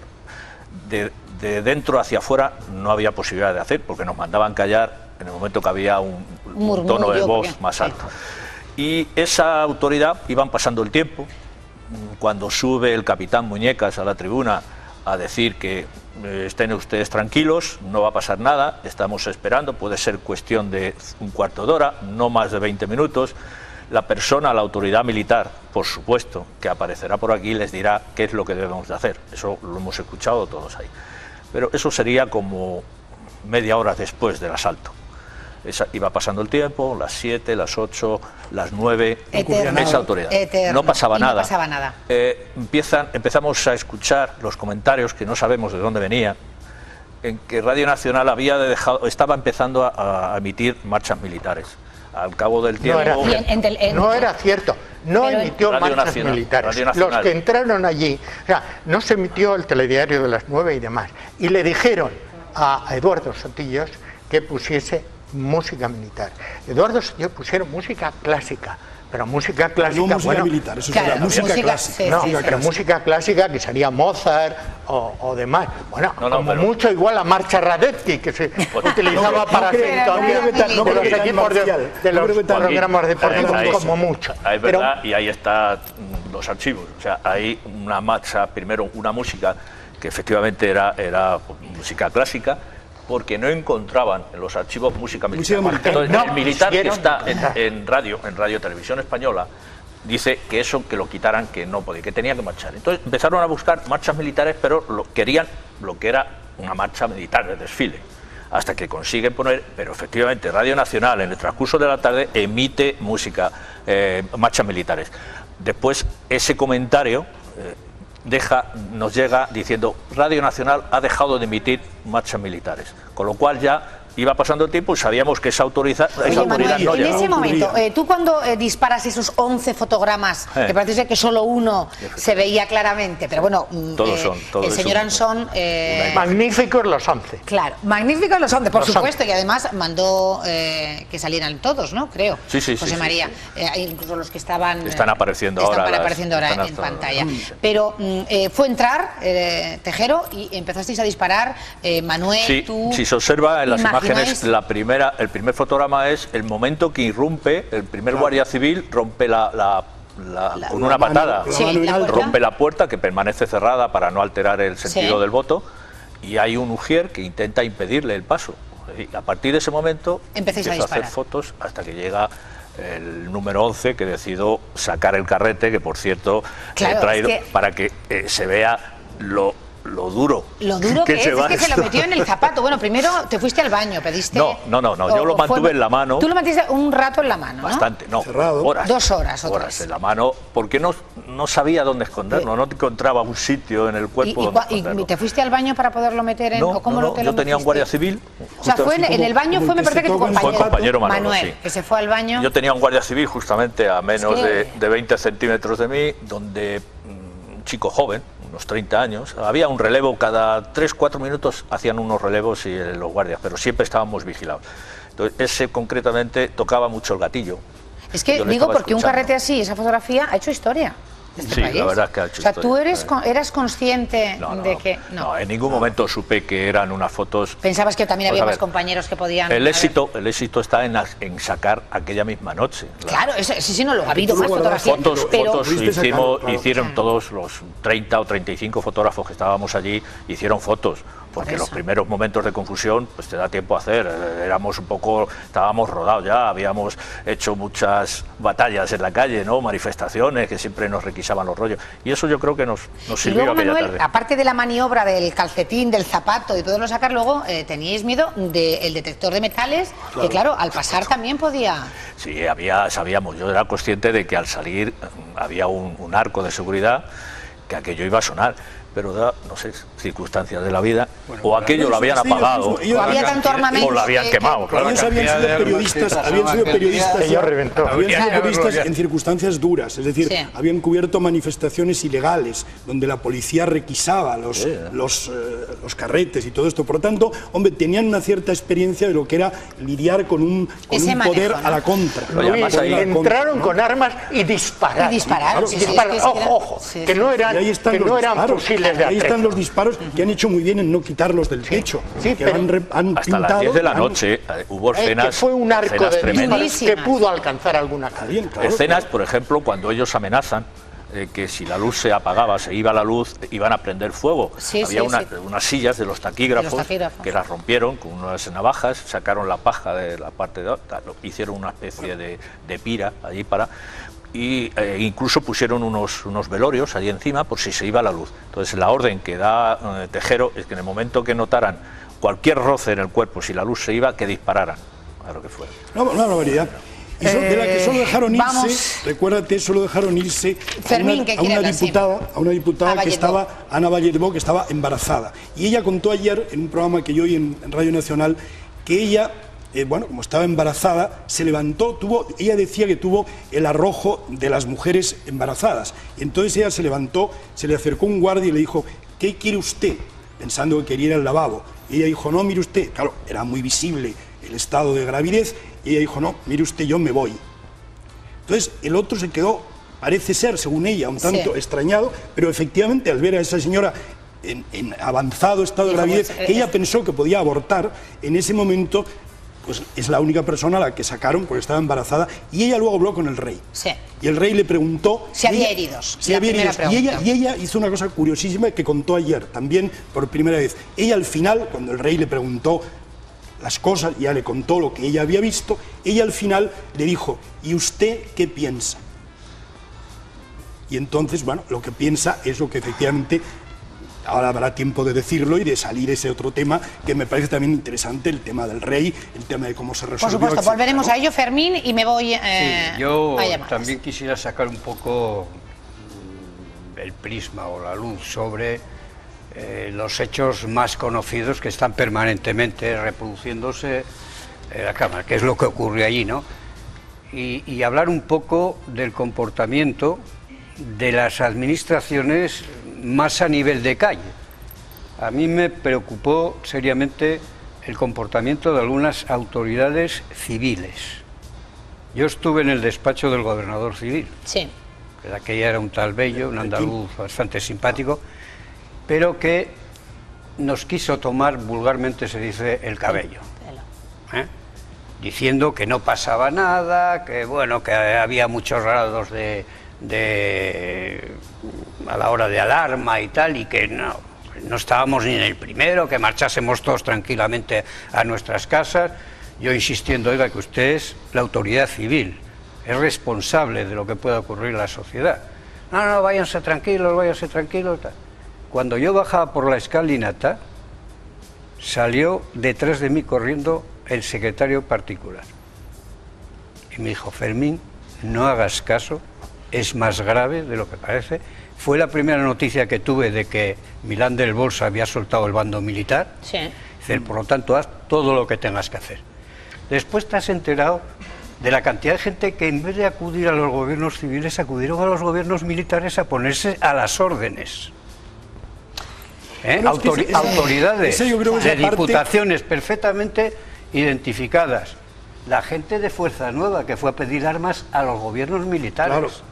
Eso yo creo que es la parte, Fermín, que ha quedado menos clara. En tanto como se ha escrito, que estamos todos de acuerdo que se han escrito tropecientos mil libros sobre el tema, unos mejores, otros peores, en tanto como se ha hablado, hasta una película que se estrena, hoy, pero bueno, hay una cosa curiosa, la que menos se ha tratado, porque siempre se intentó minimizar desde aquel mismo momento, era la llamada trama civil, donde apareció aquel señor de Fuerza Nueva, creo que era García Terrés, apareció García Terrés, o García Carrés, el nombre, García Carrés, a este lo detuvieron, este fue juzgado, pero no podía ser que la trama civil fueran solamente 4 personas. Evidentemente la trama activa era la trama militar, pero la trama civil existió y esa es la que ha quedado, salvo 3 o 4, porque es que no pasaron de 3 o 4, esa ha quedado impune.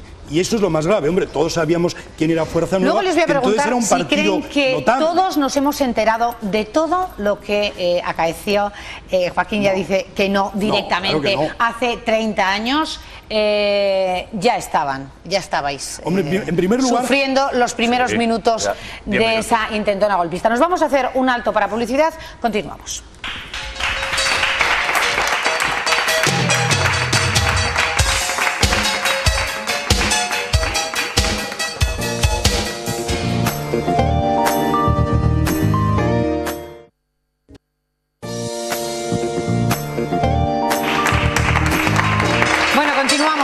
Sí, estupendo realizador que va a ese carrete, no es el carrete de hace 30 años, pero uno muy similar. Joaquín planteaba una cuestión en este impasse que hemos hecho de publicidad, que es una pregunta... Una pregunta que he hecho y que no ha tenido nunca respuesta y podría tenerla. A saber, de aquello que llegaba a Televisión Española, solo lo estaban viendo porque Barrio Pedro estaba preso. Y los padres de la patria también. No llega ni a 100 personas. Se veía en control central de televisión. Una cámara que funcionaba y no estaba en cámara. Ni siquiera lo veía el propio realizador Pepe Marín porque apagó los monitores para que los guardias civiles que entraban creyesen que no se estaba emitiendo. Yo creo que no llegaba ni a 100 personas las que lo veían. ¿Y por qué, pasados 20 y tantos minutos, un guardia civil se dirige a la única cámara que está funcionando que no tiene operador al lado de ella, y la golpea con una iracundia. ¿Tal? El último plano que se ve es el control del propio cámara, porque la cámara gira. Tal. ¿Por qué? Solo a esa. Porque alguien se lo dijo.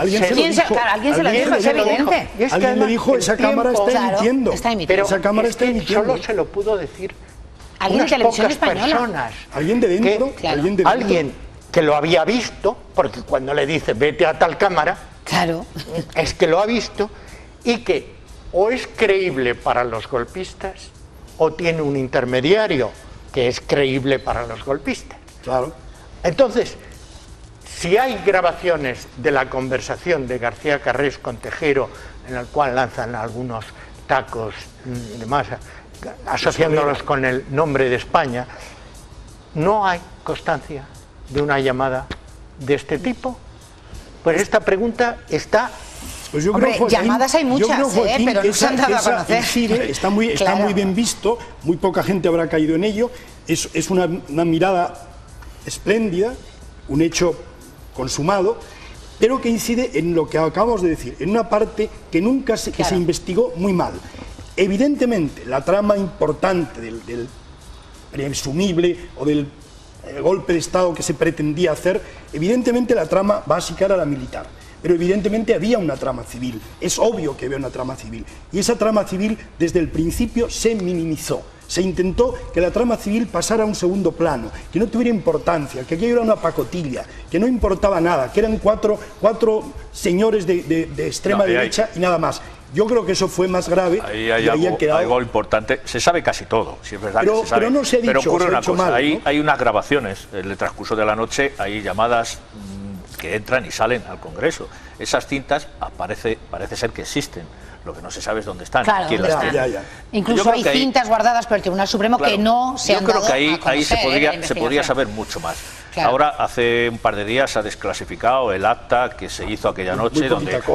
Sí, pero es curioso, hay cosas que se cuentan. Pero la pregunta, Manuel, era, y cuando nos hemos ido a publicidad, ¿sabremos en algún momento, o ya sabemos, de hecho, hoy el rey don Juan Carlos hablaba de que se conoce absolutamente todo, a no ser lo que se está inventando? Así ha dicho a compañeros en esa celebración. Yo creo que se precipitaron, los hechos se precipitaron. En el Congreso. Creo que eso iba mucho más. Lo único que quizá el asalto no correspondía a esa fecha. Pero parece que tenemos la sensación todos de que se guardan muchas cuestiones sobre el 23F. Yo creo que hay gente que lo sabe ya todo, por supuesto, incluso que lo sabía todo desde el primer día. Por ejemplo, un hombre que lo sabe, cuando podáis, compañeros, querría hablar... pero la gente de la calle no lo sabe todo.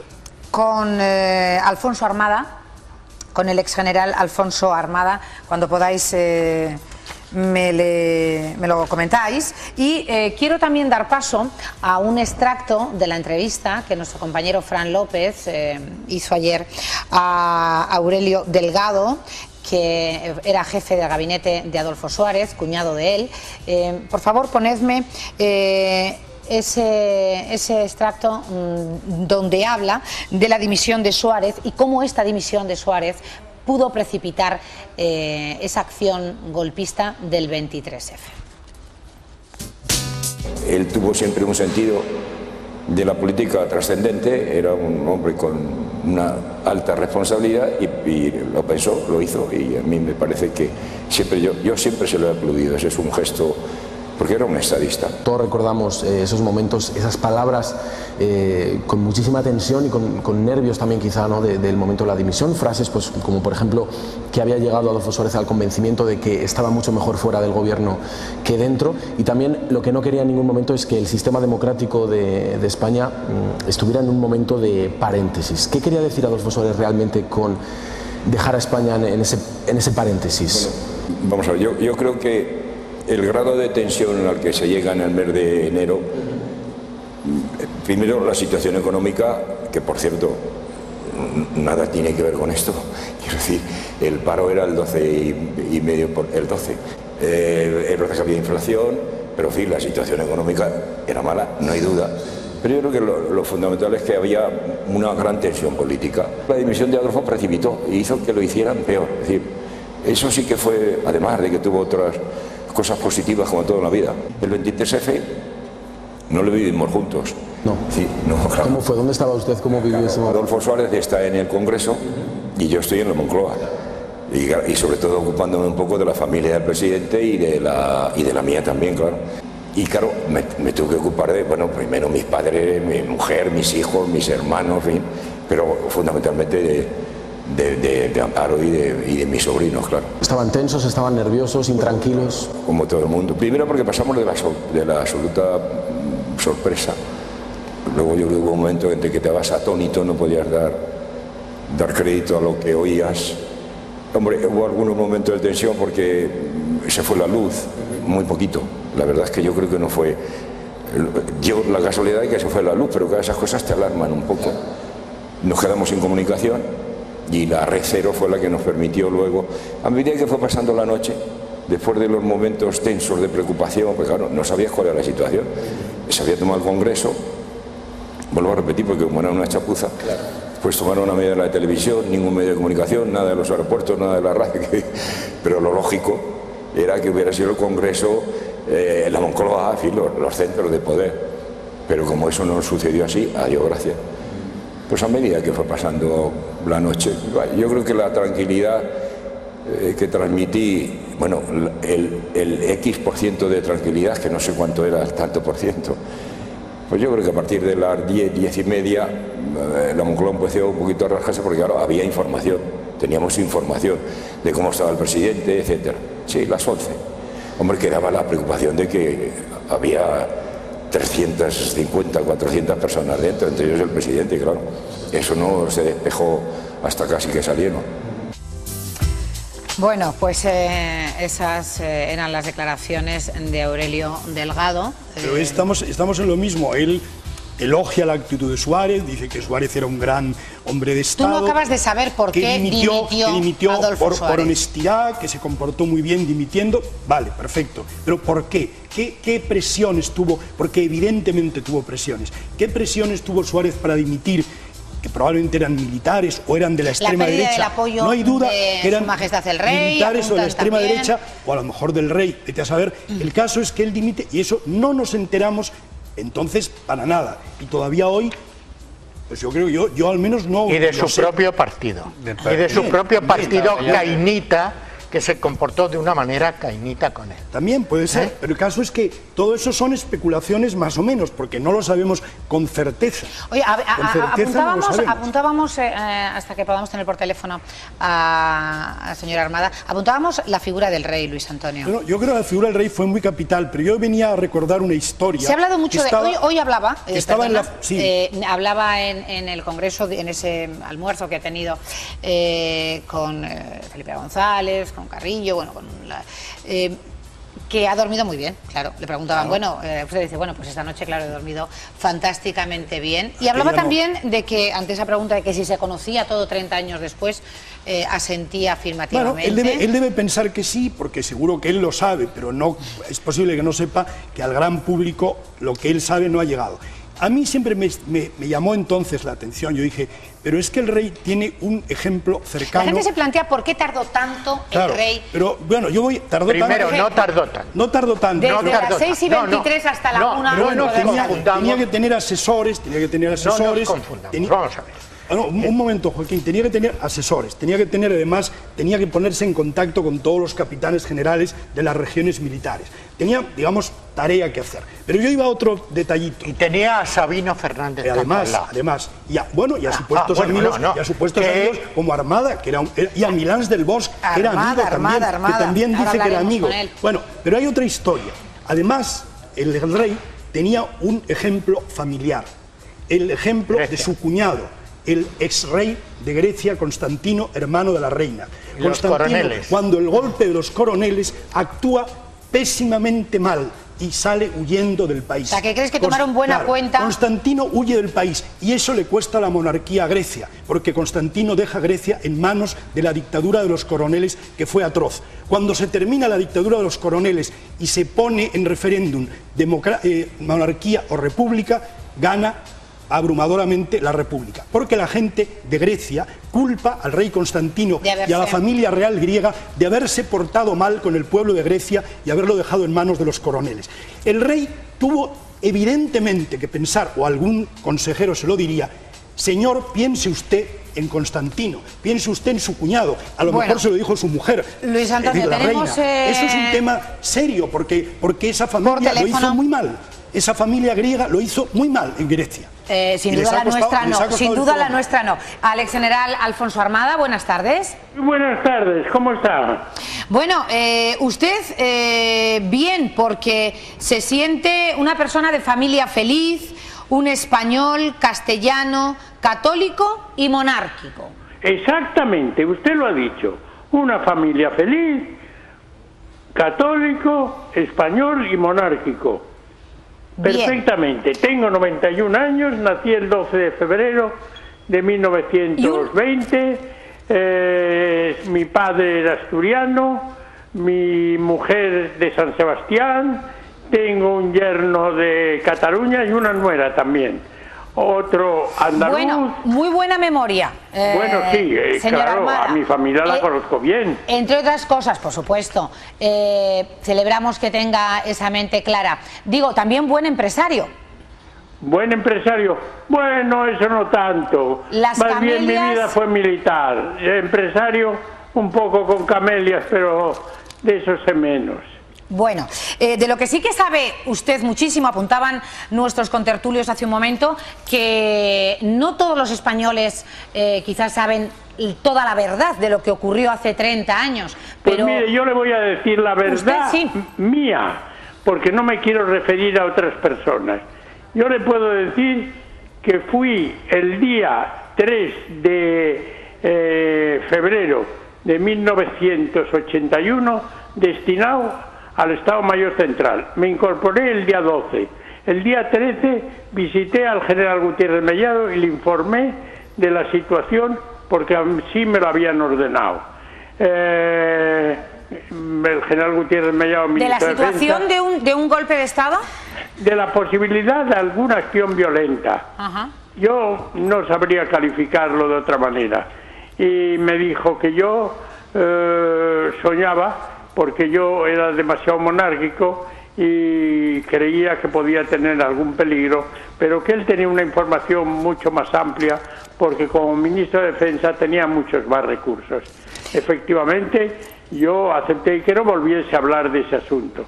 Y el día 23 de febrero estaba yo en el cuartel general con el general Gabeiras, que era mi superior. Y allí permanecí toda la noche, a pesar de que se ha dicho que yo había salido. No, no es cierto. ¿Qué le motivó ir al Congreso? Me motivó, pues mire, que nos avisaron que los guardias y tejeros estaban nerviosos porque oían decir que iban a meter los geos. Y a mí aquello me pareció una barbaridad, y así le pareció también al general Gabeiras, porque si se meten los geos podía haber... Quiero decir, señor Armada, usted fue al Congreso de motu propio, lo había acordado con Su Majestad el Rey, con el jefe de la Casa Real. ¿Por qué fue al Congreso? Fui ordenado por el general Gabeiras, porque el general Gabeiras intentó ir, pero Tejero no le recibía. Y entonces me dijo, vete tú, Alfonso, y trata de sacar a los diputados. Y eso es lo que yo intenté. Le ofrecí un avión, no otras cosas, que algunos dicen otras cosas, no.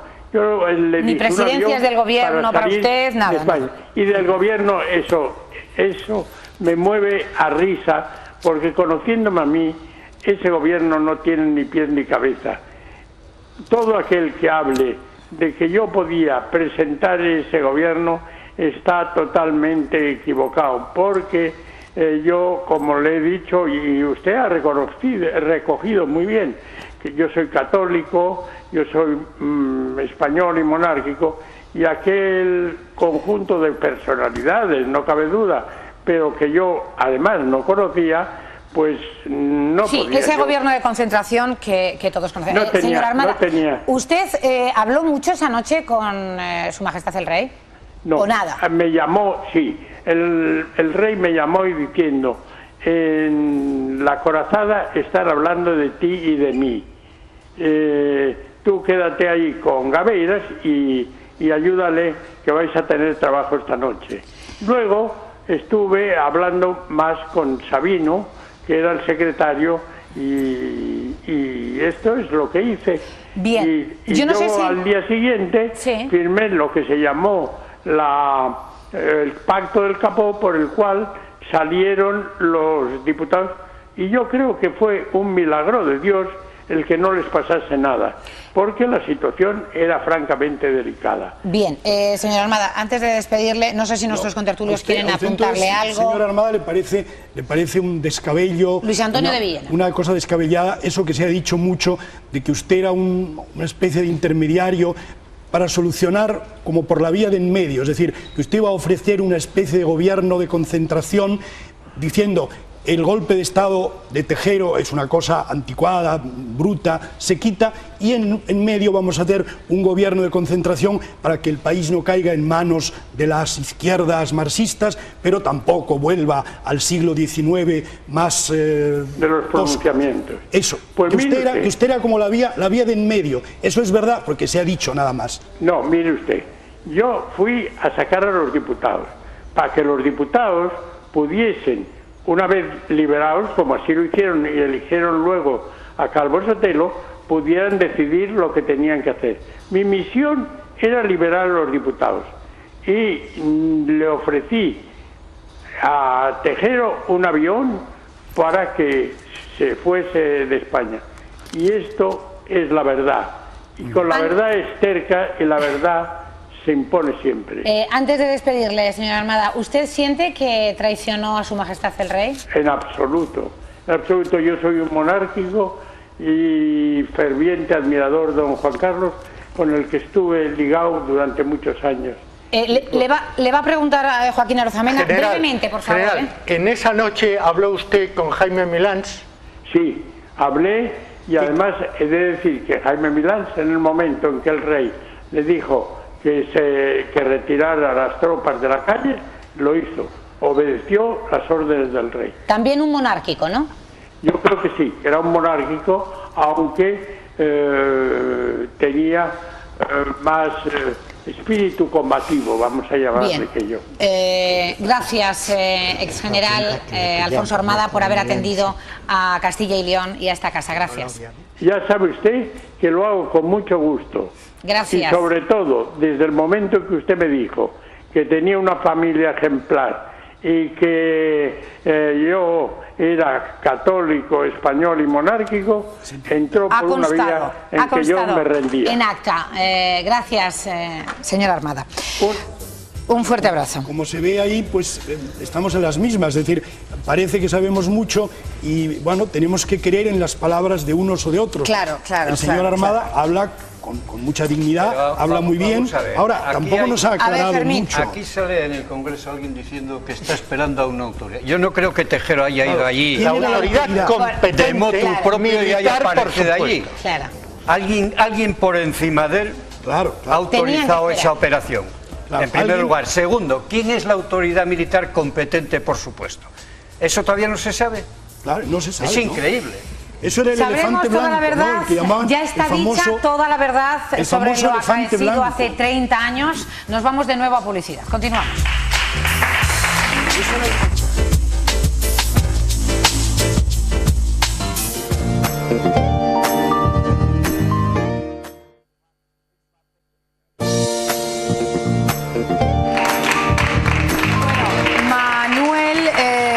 Manuel se tiene que ir. Además te vas al estreno de la película. Sí, voy al estreno. Te han dicho que no se parecen nada, ¿no? No, a ti. Parece ser que mi doble, el personaje el actor, que es con perilla y barba, yo jamás has llevado ni perilla ni barba, ¿no? Para nada. Bueno, se coge el avión ahora mismo, se va hacia Madrid. Hablaba antes Joaquín, este hombre que ha hecho historia, él y su compañero, pero él ha hecho historia. Nuestro invitado, que ha alcanzado premios nacionales e internacionales, y es muy complicado en la vida pasar a la historia, ¿no? Una cosa es hacer una buena carrera y otra cosa es hacer historia. Y saliste de la agencia EFE, como nos podemos ir después a publicidad, ¿no? Sí. Salí hace un par de años sin pena ni gloria. Sin un saludo y sin el aplauso que ahora le teníamos que dar todos. Eso es la cosa. Por favor, Manuel. Que dar todos a Manolo. Pero es triste, es triste. Muchas gracias. Ha sido un placer, además. Gracias por venir. Tenías que estar, además, te habían invitado a estar hay un acto institucional en el Congreso, pero llegasteis antes que los políticos y aquí estoy y muchas gracias por haberme invitado. Gracias a ti. Ha sido muy interesante. Gracias a ti. Gran profesional, gran persona. Gracias. Muchas gracias. Bueno, dejamos Lo que vemos, a Manuel, Luis Antonio. Lo que vemos, Cristina, Sí. es que estamos en las mismas. Es decir, oímos a unas personas que hablan bien, que nos dan razones verosímiles, que nos dan razones además, en fin, dignas de atención, que casan.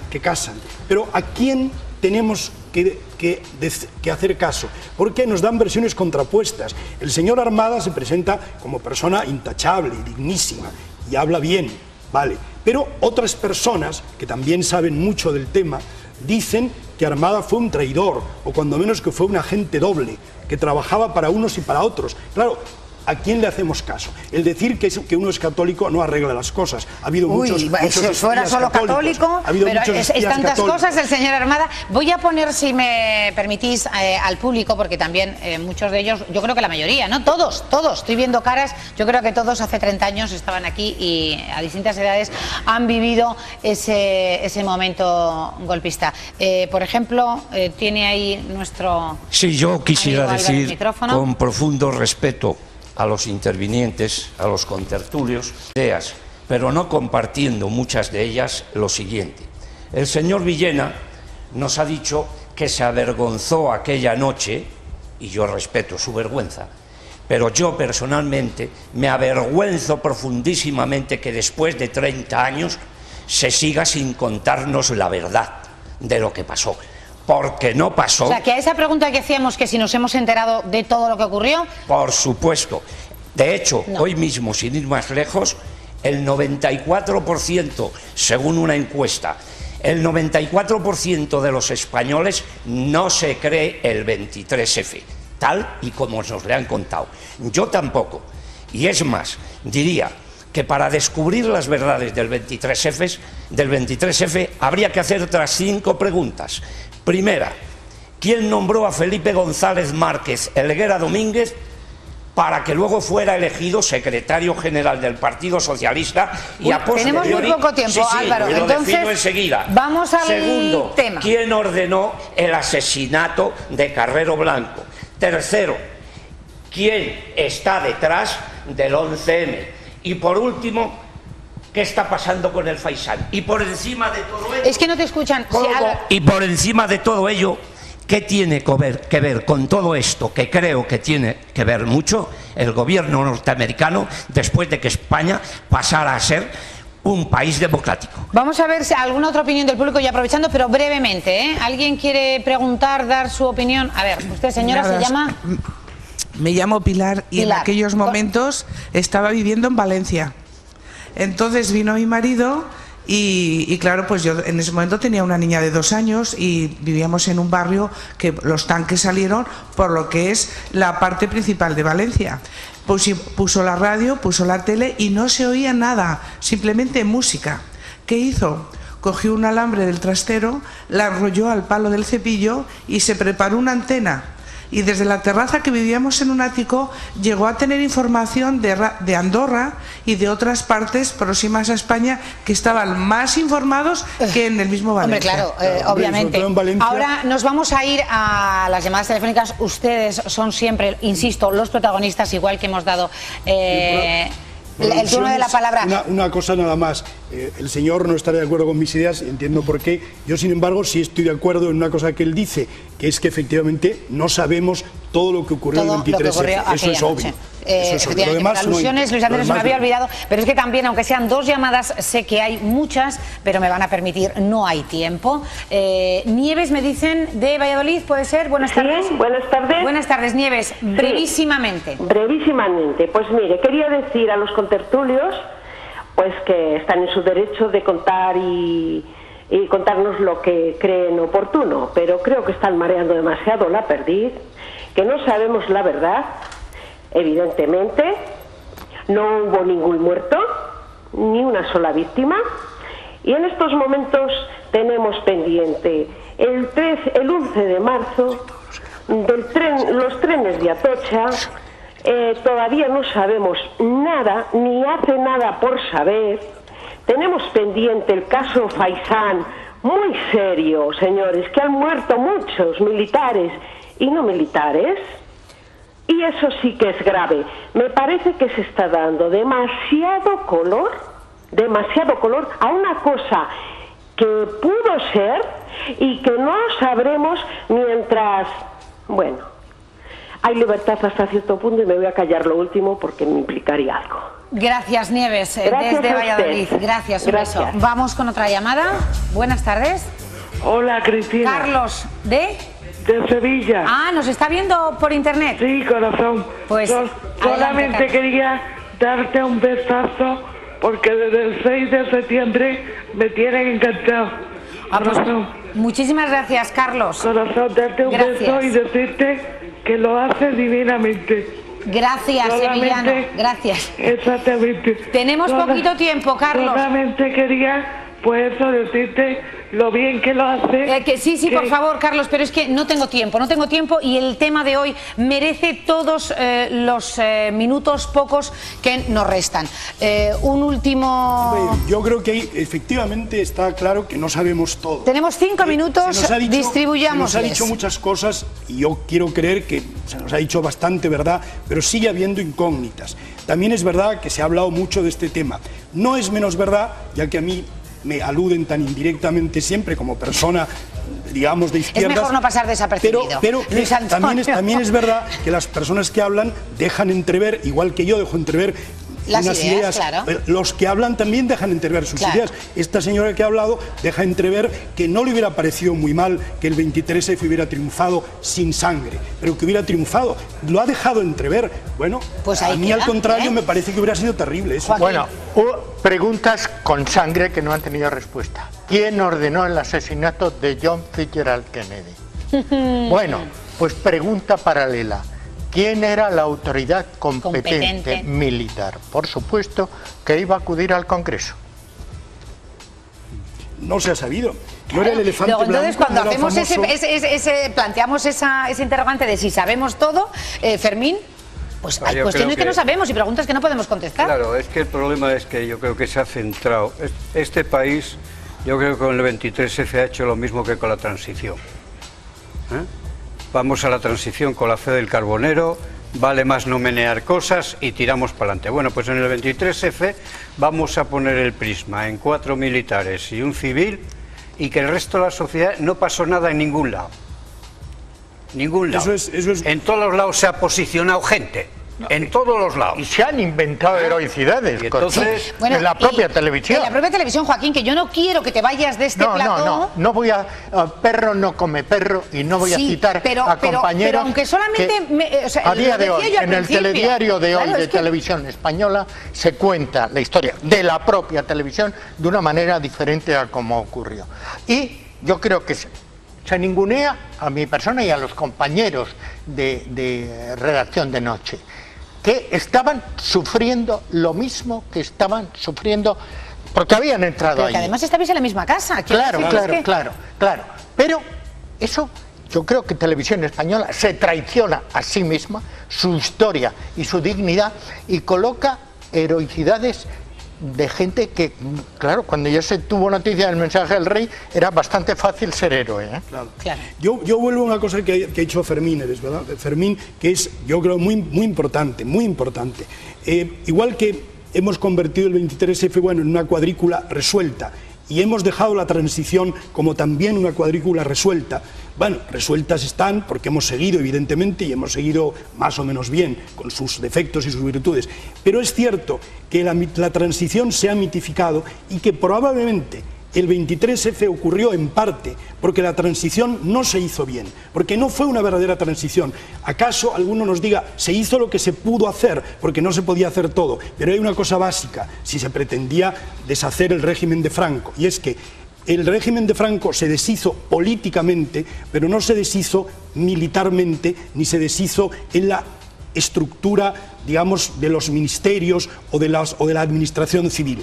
Entonces, claro, por eso no funcionaba todo, porque los políticos ya no eran franquistas. Lo que sí que está claro, Luis Antonio, pero los militares es que y los funcionarios eran franquistas. No sorprendió demasiado. Pero el mensaje del rey no tardó en llegar.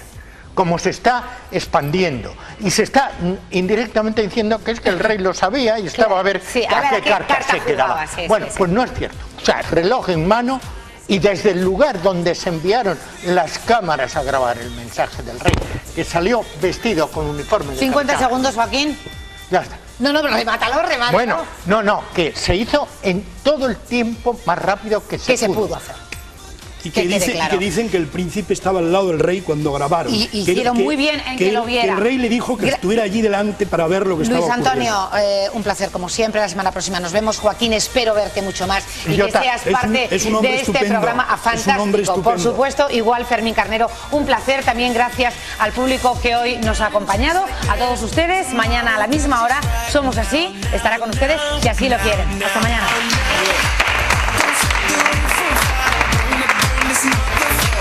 Down, down, down, down, down, down.